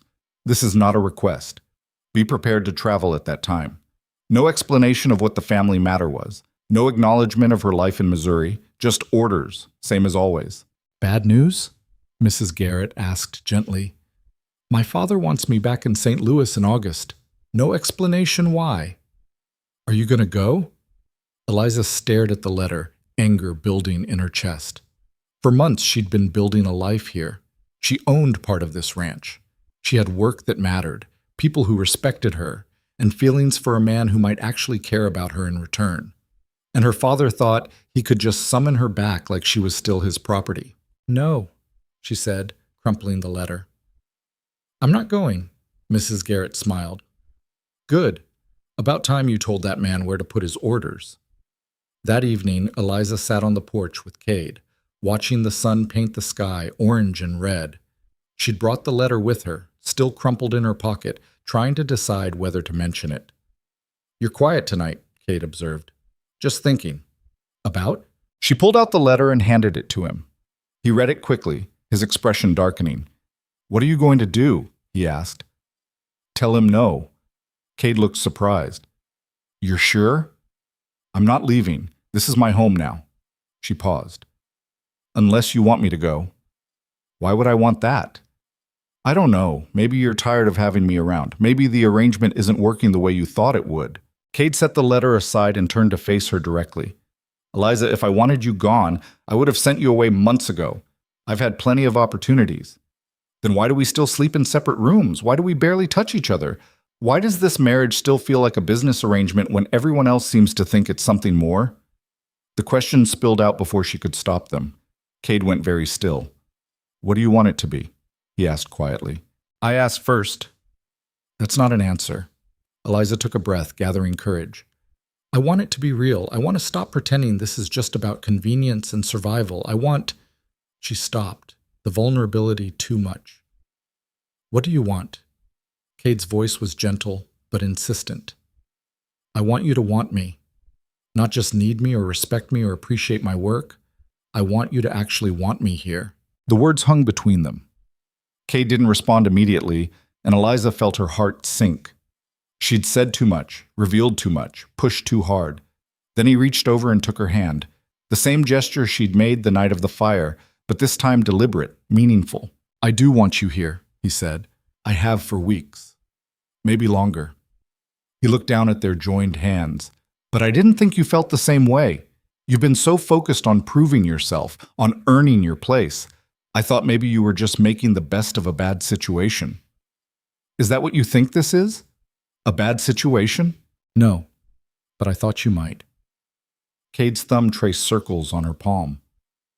You were sent here against your will, married to a stranger, thrown into a life you didn't choose. I figured the best I could offer was respect and partnership. I didn't think you'd want anything more from someone like me. Someone like you? A broken-down rancher with more debts than prospects. A man who's already failed one wife. You didn't fail Rebecca. She got sick. I couldn't save her. That's not the same thing as failing her. Eliza squeezed his hand. And you're not broken down. You're one of the strongest people I've ever met. Cade looked at her with an expression she'd never seen before. Hope mixed with fear, vulnerability breaking through his usual reserve. I don't know how to do this, he admitted. The practical arrangement made sense, but this, he gestured between them. This is different, scarier. For me too. What if I'm not good at it? At what? Being someone's husband. Actually caring about someone again. What if I mess it up? Eliza moved closer until their shoulders touched. Then we mess it up together. That's what partners do. Cade smiled slightly. When did you get so brave? About the same time you stopped being so stubborn. He laughed, a real laugh that transformed his entire face. Then, slowly, he leaned in and kissed her. It was tentative at first, testing, both of them unsure. But then Eliza responded, and the kiss deepened, 4 months of restrained feeling finally finding release. When they pulled apart, Cade rested his forehead against hers. I'm moving your things to my room, he said. Is that a request or an order? Does it matter? Not really. I was planning to do it anyway. They sat together as the sun finished setting, hands still joined, the distance between them finally closed. Inside the bunkhouse, Tommy saw them through the window and grinned. About damn time, he muttered. Sullivan looked over. What? Boss finally kissed his wife. Took him long enough. Sullivan returned to his card game. I was starting to think they'd both die of stubbornness first. The next morning, Eliza woke in Cade's room, in Cade's bed, with Cade's arm around her waist. Sunlight streamed through the window, and for the first time in her life, she felt exactly where she belonged. She tried to slip out quietly, but Cade pulled her back. Where are you going? To start breakfast. The men will be hungry. Let them wait 5 more minutes. She settled back against him, savoring the warmth and closeness. We're going to scandalize Mrs. Garrett. Mrs. Garrett's been trying to get us together for months. She'll be thrilled. What about the men? They've been taking bets on when this would happen. Sullivan's probably collecting his winnings right now. Eliza laughed. They bet on us? Tommy said 2 months. Chen said 3. Sullivan said it would take until summer because we're both too stubborn for our own good. Who won? Sullivan, technically. It's been 4 months. They lay together in comfortable silence for a few more minutes before Eliza finally forced herself up. She had work to do, and lying in bed wouldn't get it done, no matter how appealing the alternative. Breakfast was chaotic as usual, the men eating quickly and talking loudly about the day's work. But Eliza noticed the glances, the small smiles, the way Tommy elbowed Chen and whispered something that made the quieter man grin. Something you want to say? Cade asked them. Nope, Tommy said innocently. Nothing at all. Liar. Fine. We're just happy you finally pulled your head out of your— Tommy, Sullivan warned. Out of your stubbornness, Tommy finished. It was painful watching you two dance around each other. We weren't dancing, Eliza said. You were definitely dancing. Worst dancing I've ever seen, but still dancing. Cade threw a biscuit at him. Tommy caught it and took a bite, grinning. The teasing continued throughout breakfast, but it was good-natured, affectionate even. These men had become something like family, and they were genuinely happy for both of them. After the men left for their work, Mrs. Garrett arrived and immediately noticed Eliza's slightly different demeanor. Well, she said, a knowing smile on her face. About time. Does everyone keep saying that? Because it's true. Mrs. Garrett started pulling out ingredients for the day's baking. I was beginning to think you'd both be too proud to admit your feelings until you were 90. We're not proud, just cautious. Cautiousness is well and good, but sometimes you have to take a risk. She handed Eliza a mixing bowl. Love's always a risk. The question is whether it's worth taking. And is it? Ask me again in 50 years. They worked together in comfortable silence, preparing food and discussing plans for the week. Mrs. Garrett mentioned that Morrison had been unusually quiet since Vernon's arrest, which everyone agreed was suspicious. Man like that doesn't just accept defeat, Mrs. Garrett said. He's planning something. Let him plan. We survived everything else. Surviving and thriving are different things. You've survived. Now you need to make this ranch actually profitable. She was right. They'd made the payment and kept the land, but they were still operating on thin margins. One bad season could put them right back where they started. That afternoon, Eliza was in the office going over the books when she noticed something odd. The numbers didn't quite add up. Not in a dramatic way, but enough to catch her attention. She checked again, triple-checking her math. They were short about $30 from what should have been in the account based on recent cattle sales. Eliza found Cade in the barn, repairing a harness.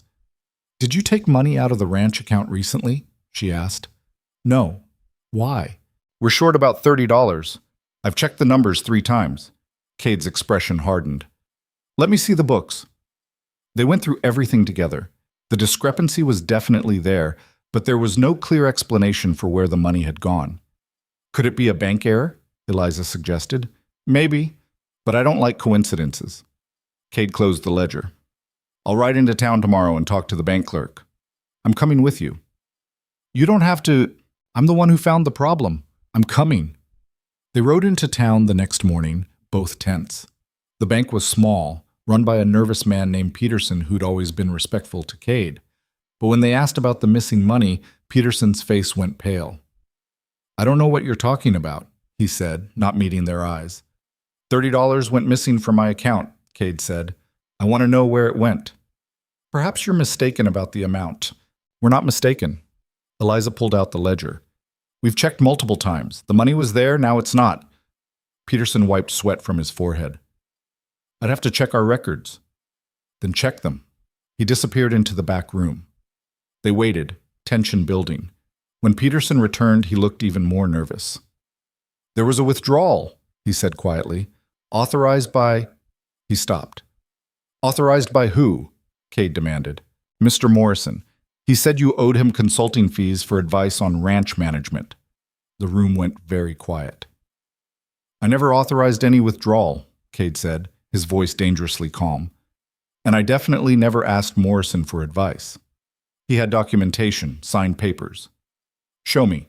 Peterson pulled out a document. Eliza looked over Cade's shoulder and saw immediately what had happened. The signature was forged, a decent forgery, but not quite right. This isn't my signature, Cade said. But Mr. Morrison said, I don't care what Morrison said. He forged my signature and stole from my account. Peterson looked like he might faint. I didn't know. He's such a respected member of the community, I didn't think to question. You didn't think at all. Cade grabbed the forged document. I want my money back, today. I don't have the authority to— Then get someone who does. They left the bank with a promise that the money would be returned by the end of the week. Eliza could see Cade's jaw working, fury barely contained. He's not going to stop, she said quietly. Morrison. He'll keep trying to destroy us. I know. So what do we do? Cade was quiet for a long moment. Then his expression hardened with determination. We destroy him first. That evening, Cade called a meeting with all the ranch hands. He explained about the forged signature and the stolen money, watching their faces darken with anger. Morrison's been trying to ruin us for months, Cade said. First through Vernon, now through fraud. He wants this land, and he's willing to break the law to get it. So what's the plan? Tommy asked. We gather evidence. Every shady deal Morrison's made, every corner he's cut, every person he's cheated. We build a case that destroys his reputation so thoroughly that nobody will trust him again. That's going to take time, Sullivan said. Then we take the time. Chen spoke up quietly.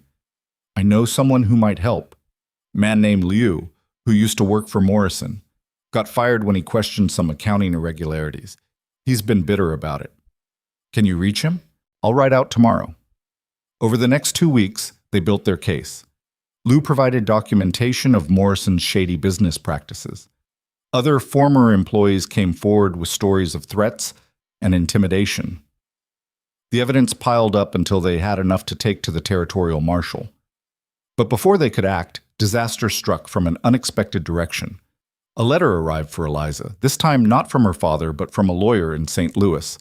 The news was devastating. Her father had died. Heart failure, sudden and unexpected. The funeral had already happened. Nobody had bothered to inform her in time to attend. Eliza read the letter 3 times, trying to process the information. She should feel something, shouldn't she? Grief, loss, something. But all she felt was a strange numbness. Cade found her sitting on the porch, staring at nothing. What happened? He asked, seeing her face. She handed him the letter. He read it quickly, then sat beside her. I'm sorry, he said. Are you? Because I'm not sure I am. He was still your father. He was never really my father, not in any way that mattered. Eliza crumpled the letter. He spent 23 years making me feel worthless.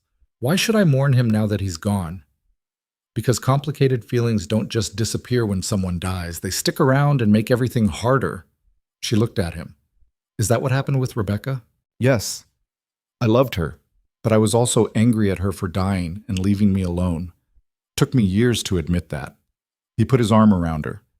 You're allowed to feel however you feel. There's no right way to grieve someone who hurt you. Eliza leaned against him, letting his warmth steady her. The lawyer says I need to come to St. Louis for the reading of the will. Apparently there are matters that require my presence. When? 2 weeks. Do you want to go? No, but I probably should. Then we'll both go. She looked up at him, surprised. You don't have to do that. Yes, I do. You're my wife. Where you go, I go. But the ranch? Sullivan can manage things for a week. The ranch will survive. They left for St. Louis 10 days later, leaving Sullivan in charge and taking enough supplies for the journey. Eliza hadn't been back to the city since her father had shipped her off to Missouri, and approaching it now felt surreal. The city was exactly as she remembered, crowded, noisy, full of people who looked right through her. But she'd changed. The woman who'd left here 5 months ago had been beaten down, uncertain, desperate for scraps of acceptance. The woman returning was different, stronger, sure of herself in ways she'd never been before. They stayed at a modest hotel. The reading of the will was scheduled for the following afternoon at the lawyer's office. That night, lying in an unfamiliar bed, Eliza couldn't sleep. Cade noticed her restlessness. Talk to me, he said. I'm scared. Of what? Of seeing Sienna, of facing everything I left behind, of finding out my father left me nothing because he still hated me, even in death. Cade pulled her closer. Whatever happens tomorrow, we face it together, and then we go home. Home, Eliza repeated. The word felt right. Missouri was home now. The ranch, the work, the life she'd built there. That was home in a way St. Louis never had been. The next afternoon, they arrived at the lawyer's office to find Sienna already there, dressed in elaborate mourning clothes and looking appropriately devastated. Her husband Thomas stood beside her, looking uncomfortable. Sienna's eyes widened when she saw Eliza. You actually came, she said. I was summoned. I came. Looking like that? Sienna's gaze swept over Eliza's simple traveling dress with obvious disdain. You've gone completely native. I've gone completely happy, Eliza corrected. There's a difference. The lawyer, a thin man named Pemberton, cleared his throat. If we're all here, we can begin. They sat. Pemberton opened a document and began reading the will in a droning voice. Most of it was expected. The house and majority of assets went to Sienna. Various smaller bequests to servants and business associates. Then Pemberton reached the section about Eliza. To my daughter Eliza, I leave the sum of $500 to be paid immediately upon my death. Eliza's breath caught. $500 was more money than she'd ever expected to see. Additionally, Pemberton continued, I leave her the property located at 412 Maple Street, currently occupied by tenants. What? Sienna shot to her feet. That property is worth at least $3,000. According to the will is wrong. Father wouldn't have left her anything valuable. She was nothing to him. Nevertheless, these are his wishes as stated in the legal document. Sienna's face flushed with rage. This is ridiculous. She doesn't deserve any of this. She abandoned the family, married some dirt farmer in Missouri, and now she gets rewarded for it? I didn't abandon anyone, Eliza said quietly. Father sent me away because he couldn't stand looking at me. That's not true. It is true. You know it is. Eliza stood to face her sister. He spent 23 years punishing me for surviving when Mother didn't, but even he apparently felt enough guilt to leave me something in his will. Guilt? This is... Sienna stopped, breathing hard. You don't even need it. You have that ranch. The ranch barely makes enough to survive. This money could actually help us build something stable. Then sell the property to me. I'll give you a fair price. No. The word came out firm, final. Sienna stared at her. What do you mean, no? I mean, I'm keeping it. I'll sell it eventually, but to someone other than you. You spiteful little... Sienna, Thomas said quietly, putting a hand on his wife's arm. This isn't the place. Don't tell me what to do. She shook off his hand and stormed out of the office. Thomas gave Eliza an apologetic look before following. Pemberton gathered his papers. I'll have the funds transferred to your account, Mrs. Mercer. The property deed will be ready for you to collect tomorrow. Thank you. Outside, Cade took her hand. $500, that's enough to rebuild the barn, Eliza finished. Plus buy new equipment, maybe even hire another hand. And the property? We sell it, add the money to the ranch, make real improvements. Cade stopped walking and pulled her into an embrace right there on the street, not caring who saw. I love you, he said. The words were simple, unadorned, but they hit Eliza with the force of revelation. She pulled back to look at him. What did you say? I love you. Should have said it weeks ago, but I was too scared. But standing here watching you face down your sister and claim what's yours, I can't keep it in anymore. He cupped her face in his hands. I love you, Eliza Mercer. Not because you're convenient or useful or any of that practical nonsense, because you're brave and stubborn and you make me want to be better than I am. Eliza felt tears streaming down her face. I love you too.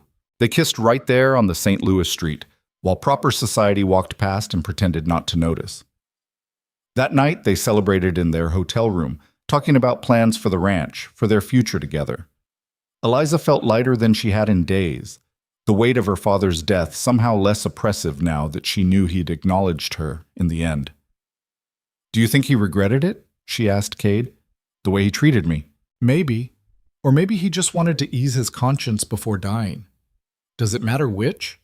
Not really. He's gone. What matters is what you do with what he left you. We, Eliza corrected. What we do with it. We, Cade agreed. They left St. Louis 2 days later with the deed to the property and a bank draft for $500. The return journey felt different than the arrival, like they were leaving the past behind and heading toward something better. When the ranch came into view, Eliza felt her heart lift. She'd been gone less than 2 weeks, but it felt like coming home after years away. Sullivan met them at the fence. Everything all right? Better than all right, Cade said. We've got money to rebuild. The barn? And then some. They filled the men in over dinner, explaining about the inheritance and the property. Tommy whooped with excitement at the news of the barn rebuild. Chen smiled quietly. Sullivan just nodded, satisfied. So what's first? Tommy asked. First, we rebuild the barn, Cade said. Then we expand the herd. Maybe add a few more horses. By next spring, this ranch should be turning real profit. About damn time, Sullivan said. They started work the next week. With the extra money, they could afford better lumber, hire temporary workers to speed the construction, and actually build something that would last. Eliza worked alongside the men, her hands roughening again from the labor. But this time it felt different. This time, she was building something that was partially hers, something that represented not just survival, but actual success. Morrison tried one last desperate move, spreading rumors about the legitimacy of Eliza's inheritance. But by then, they'd already shared their evidence of his fraud with the territorial marshal. The investigation into his business practices became public knowledge, and his reputation crumbled faster than anyone expected. Within 2 months, Morrison was forced to sell most of his holdings to cover his debts and legal fees. The man who'd tried to destroy them ended up destroying himself instead. The barn was finished by late summer.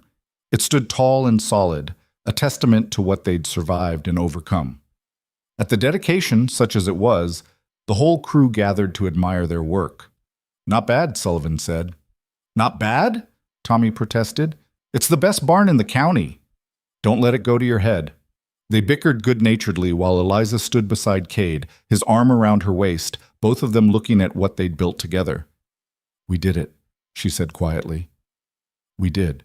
What's next? Cade looked down at her, love clear in his eyes. Whatever we want. Together. That night, Eliza stood in the bedroom she shared with Cade, looking at Rebecca's ring on her finger. For months, she'd worn it as a symbol of practicality, of business arrangement, of survival. But now it meant something else entirely. It meant partnership. Love. A future built on more than just necessity. She heard Cade's footsteps on the stairs and smiled. The unwanted daughter had found her place. The replacement bride had become irreplaceable. The woman nobody chose had chosen herself and built something that nobody could take away. And as Cade entered the room and pulled her into his arms, Eliza knew with absolute certainty that she was exactly where she belonged. That sense of belonging lasted exactly 3 weeks before the past came knocking one final time. Eliza was in the kitchen preserving vegetables for winter when Mrs. Garrett arrived with unusual news.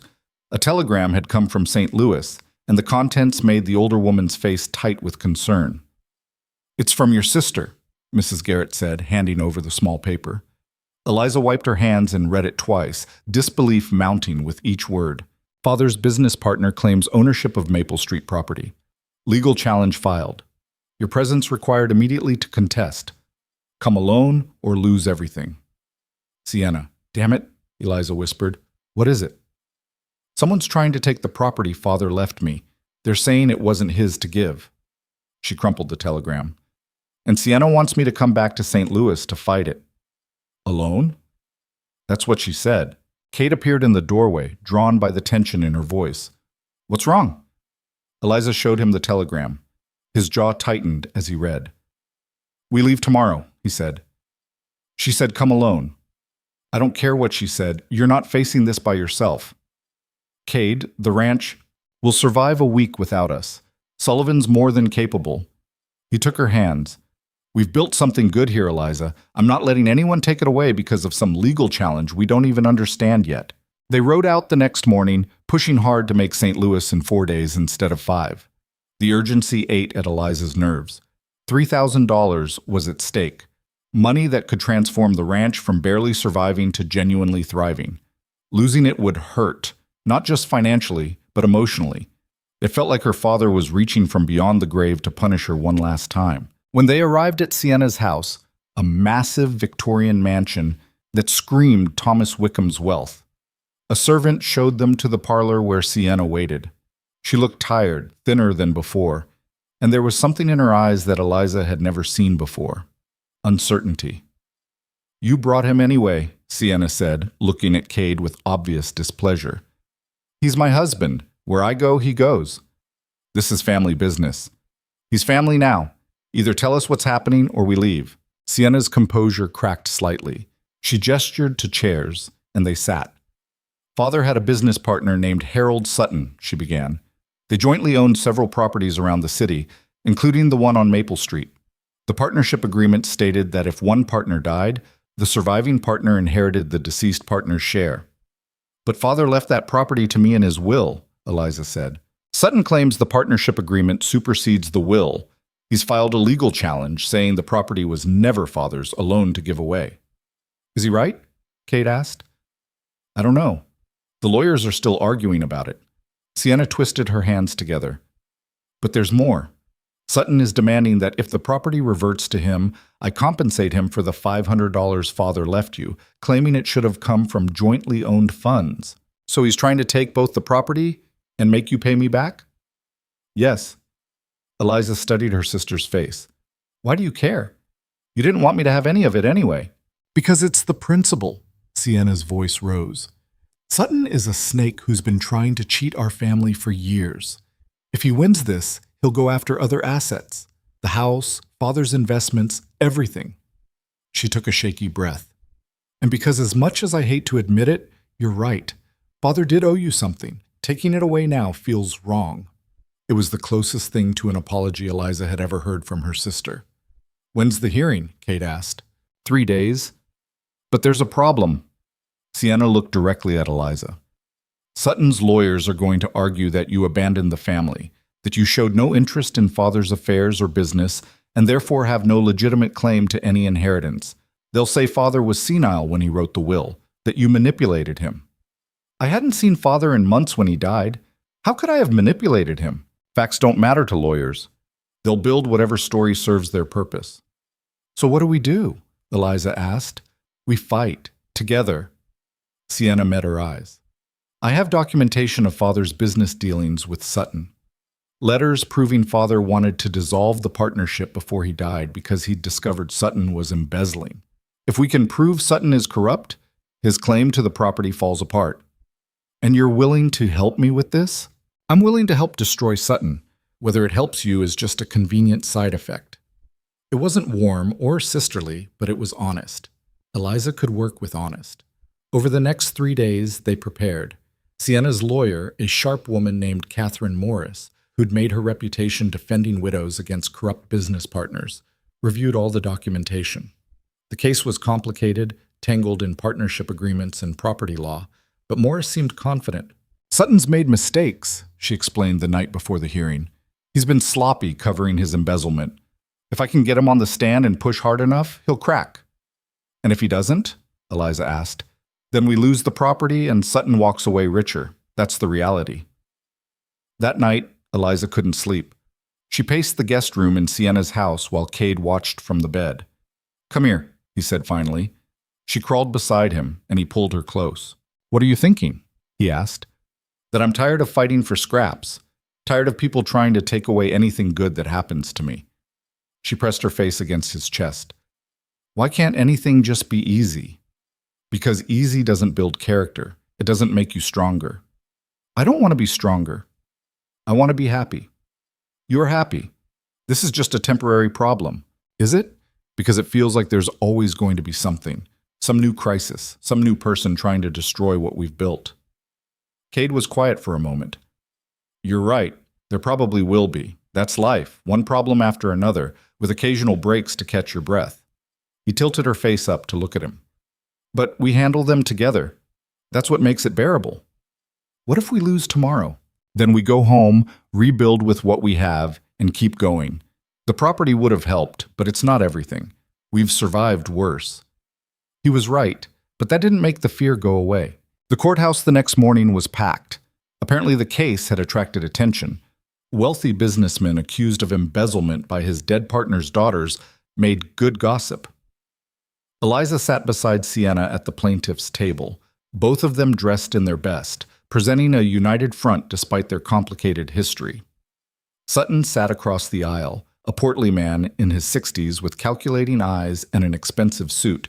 His lawyers looked confident, which made Eliza's stomach churn. The judge, a severe woman named Harrison, who looked like she suffered fools poorly, called the court to order. The legal arguments were dense, technical, boring. Sutton's lawyers argued about partnership agreements and property law. Catherine Morris countered with evidence of embezzlement and fraud. Back and forth, citing precedents and statutes that meant nothing to Eliza. Then Morris called Sutton to the stand. "Mr. Sutton, how long were you in business with Elijah Blackwell?" 23 years.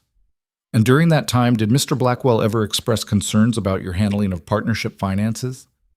"Occasionally we disagreed about investments, but nothing serious." "Nothing serious?" Morris pulled out a letter. "This is dated 6 months before Mr. Blackwell's death. In it, he accuses you of misappropriating partnership funds. Would you call that nothing serious?" Sutton's confidence flickered. Elijah was mistaken. There were accounting errors, nothing more. "Accounting errors totaling $17,000? I can explain." "Please do. Explain to the court how $17,000 in accounting errors happened under your supervision." Sutton stumbled through an explanation that convinced nobody. Morris pressed harder, pulling out more letters, more documentation. Each piece of evidence made Sutton look worse, not just incompetent, but deliberately fraudulent. By the time Morris finished with him, Sutton was sweating and his lawyers looked worried. Then Sienna took the stand. She testified about discovering her father's concerns, about finding hidden correspondence detailing Sutton's embezzlement, about her father's intention to dissolve the partnership before his death. "Your father left property to your sister despite years of estrangement," Sutton's lawyer said during cross-examination. "Doesn't that strike you as odd?" "No, it strikes me as guilt." Sienna's voice was clear, firm. "My father treated Eliza terribly for 23 years. The property was his way of acknowledging that. Taking it from her now doesn't honor his wishes.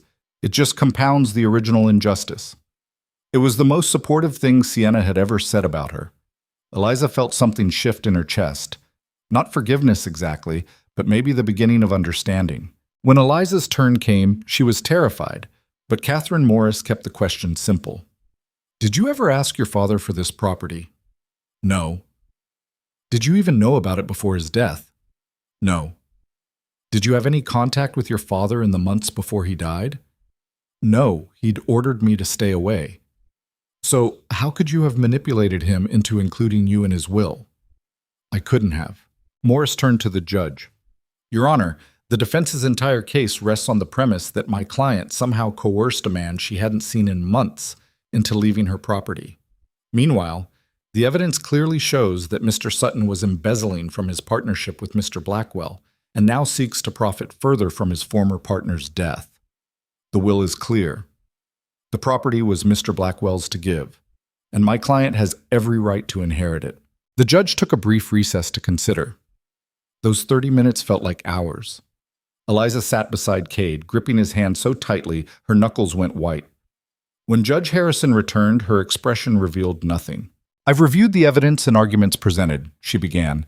"While partnership agreements do generally supersede individual ownership claims, the evidence of fraud and embezzlement by Mr. Sutton fundamentally undermines his position. A partner engaged in criminal activity forfeits certain rights within that partnership." Sutton's face went pale. "Furthermore," Harrison continued, "the will is legally sound and clearly expresses Mr. Blackwell's intentions. Therefore, I rule in favor of the plaintiff. The property at 412 Maple Street belongs to Mrs. Eliza Mercer. Mr. Sutton's claim is denied." The gavel came down. Eliza sat frozen, trying to process what had just happened. They'd won. The property was hers. The money was safe. Beside her, Sienna exhaled shakily. "Thank God." Catherine Morris was already gathering papers, looking satisfied. "I'll file the additional paperwork to ensure Sutton can't appeal. But this is essentially over." Outside the courthouse, away from the crowds and lawyers, Sienna stopped them. "I owe you an apology," she said to Eliza. "For what specifically? There's a lot to choose from." Sienna smiled slightly. "Fair. For all of it, I suppose. For treating you like you were less than me. For going along with Father's cruelty. For showing up at your ranch and trying to ruin your marriage. Why did you do all that?" "Because I was jealous." Sienna looked away. "You got out. You escaped Father's control, built a life that was actually yours. Meanwhile, I stayed and married the man Father chose and became exactly what he wanted me to be. And I hated you for having the courage I didn't." It was the most honest Sienna had ever been with her. "What about now?" Eliza asked. "Are you happy with Thomas?" "I'm learning to be. He's kinder than I deserve." Sienna met her eyes. For what it's worth, I saw how your husband looks at you. That's real. Hold on to that. I intend to. They didn't embrace, they weren't there yet, and might never be. But Sienna extended her hand and Eliza shook it. A truce, if not forgiveness. A beginning of something different. Before leaving St. Louis, Eliza made one final stop. Her father's grave was in a well-maintained cemetery on the city's west side. She stood looking at the headstone, Cade a silent presence beside her. I don't know what to feel, she admitted. Part of me is angry, part of me is sad. Mostly, I just feel empty. You don't have to feel anything specific. There's no right way to mourn someone who hurt you. Eliza knelt and placed a single flower on the grave, not out of love, but out of closure. You spent my whole life making me feel worthless, she said quietly to the stone. But you were wrong. I'm not worthless. I'm not a mistake. I'm not the wrong daughter. She stood, brushing dirt from her skirt. I'm exactly who I was always meant to be. And I'm happy. I wish you'd been able to see that. She turned away from the grave and didn't look back. The journey home to Missouri felt different than any previous trip. They rode with lighter hearts, the weight of old pain finally beginning to lift. The property sale would take a few weeks to finalize, but Morris had found a buyer willing to pay fair market value. Combined with what they'd already received, the total would be enough to transform the ranch completely. When they crested the final hill and saw the ranch spread out below them, Eliza felt her throat tighten with emotion. The new barn stood proud against the sky. Smoke rose from the bunkhouse chimney. In the distance, she could see cattle grazing and men working. Home. This was home in a way St. Louis never had been. Sullivan met them at the fence, looking relieved. About time. Tommy's been driving me crazy asking when you'd be back. How bad was it? Kate asked. Not bad. Chen kept everyone in line, but the boy missed his favorite person to argue with. They rode in together, and the men gathered to welcome them back. Tommy was indeed excited to see Eliza, immediately launching into a story about a calf birth that had gone surprisingly well, considering his limited experience. That night, at dinner, Eliza told them about the court case and the successful outcome. The men cheered, already making plans for how to spend the money. New breeding stock, Sullivan suggested. Better equipment, Chen added. A proper bunkhouse that doesn't leak when it rains, Tommy said, earning agreement from everyone. Cade raised his hand for quiet. All good ideas? We'll discuss it properly tomorrow. Tonight, we celebrate. Mrs. Garrett had prepared a feast, her way of welcoming them home and celebrating the victory. They ate and drank and talked late into the night, the bunkhouse full of warmth and laughter. Later, lying in bed beside Cade, Eliza stared at the ceiling and thought about everything that had happened since that freezing February day when she'd first arrived. What are you thinking about? Cade asked. How different everything is now. 7 months ago, I was the unwanted daughter being shipped off like cargo. Now I'm a ranch owner planning expansion strategies. You've earned it, every bit of it. Have I? She turned to face him. Sometimes I still feel like that scared woman stepping off the wagon, expecting to be rejected. You're allowed to feel that way sometimes, doesn't make it true. Cade brushed hair from her face. You know what I see when I look at you? What? Someone who faced every challenge thrown at her and refused to break. Someone who turned a bad situation into something good. Someone who made me believe in second chances. He kissed her forehead. You're the strongest person I know. I'm not that strong. I'm just stubborn. Sometimes that's the same thing. They fell asleep wrapped around each other, comfortable in a way that had taken months to build but now felt natural as breathing. The next few weeks were spent planning the ranch's expansion. With Eliza's inheritance, they could finally do things right. They purchased 20 head of quality breeding cattle. They hired 2 additional ranch hands, carefully vetted to avoid another Vernon situation. They expanded the pastures and built a proper bunkhouse that didn't leak. The ranch transformed from barely surviving to genuinely prospering. But the most significant change came from an unexpected conversation one evening in October. Mrs. Garrett was teaching Eliza to make preserves when she said casually, "You know what this ranch needs?" "What's that?" "Children." Eliza nearly dropped the jar she was holding. "What?" "Children. Young voices. Life beyond just work." Mrs. Garrett didn't look up from her stirring. This place was built for a family. Right now it's just a business. There's a difference. Kate and I haven't discussed children. Then maybe you should. That night, Eliza brought it up tentatively. Cade's reaction surprised her. I've been thinking about it too, he admitted. This ranch is doing well now. We're stable. And I keep thinking about what comes next, what we're building this for. Are you saying you want children? I'm saying I want a future that includes them. With you. He took her hand. But only if you want that too. Eliza thought about it. 6 months ago, she couldn't have imagined wanting children. She'd barely been surviving herself. But now, looking at the life they'd built, the stability they'd achieved, she found herself warming to the idea. I think I do, she said slowly. Not immediately, but someday. Someday works for me. 3 months later, in the middle of January's bitter cold, Eliza realized she was pregnant. She told Cade on a Sunday morning, watching his face transform from confusion to shock to pure joy. He picked her up and spun her around, laughing like she'd never heard him laugh before. We're having a baby, he said, wonder in his voice. We're having a baby, she confirmed. The news spread through the ranch like wildfire. The men were protective immediately, trying to prevent her from doing any heavy work. She argued against it initially, but by her 4th month she had to admit they might have a point. Mrs. Garrett became unbearable in her helpfulness, constantly bringing food and advice and old baby clothes she'd saved from somewhere. But beneath the fussing was genuine affection, and Eliza found herself grateful for it. The pregnancy wasn't easy. She was sick constantly in the early months, exhausted in the middle ones, uncomfortable in the final stretch. But through it all, Cade was there, steady, supportive, handling her mood swings with patience she didn't always deserve.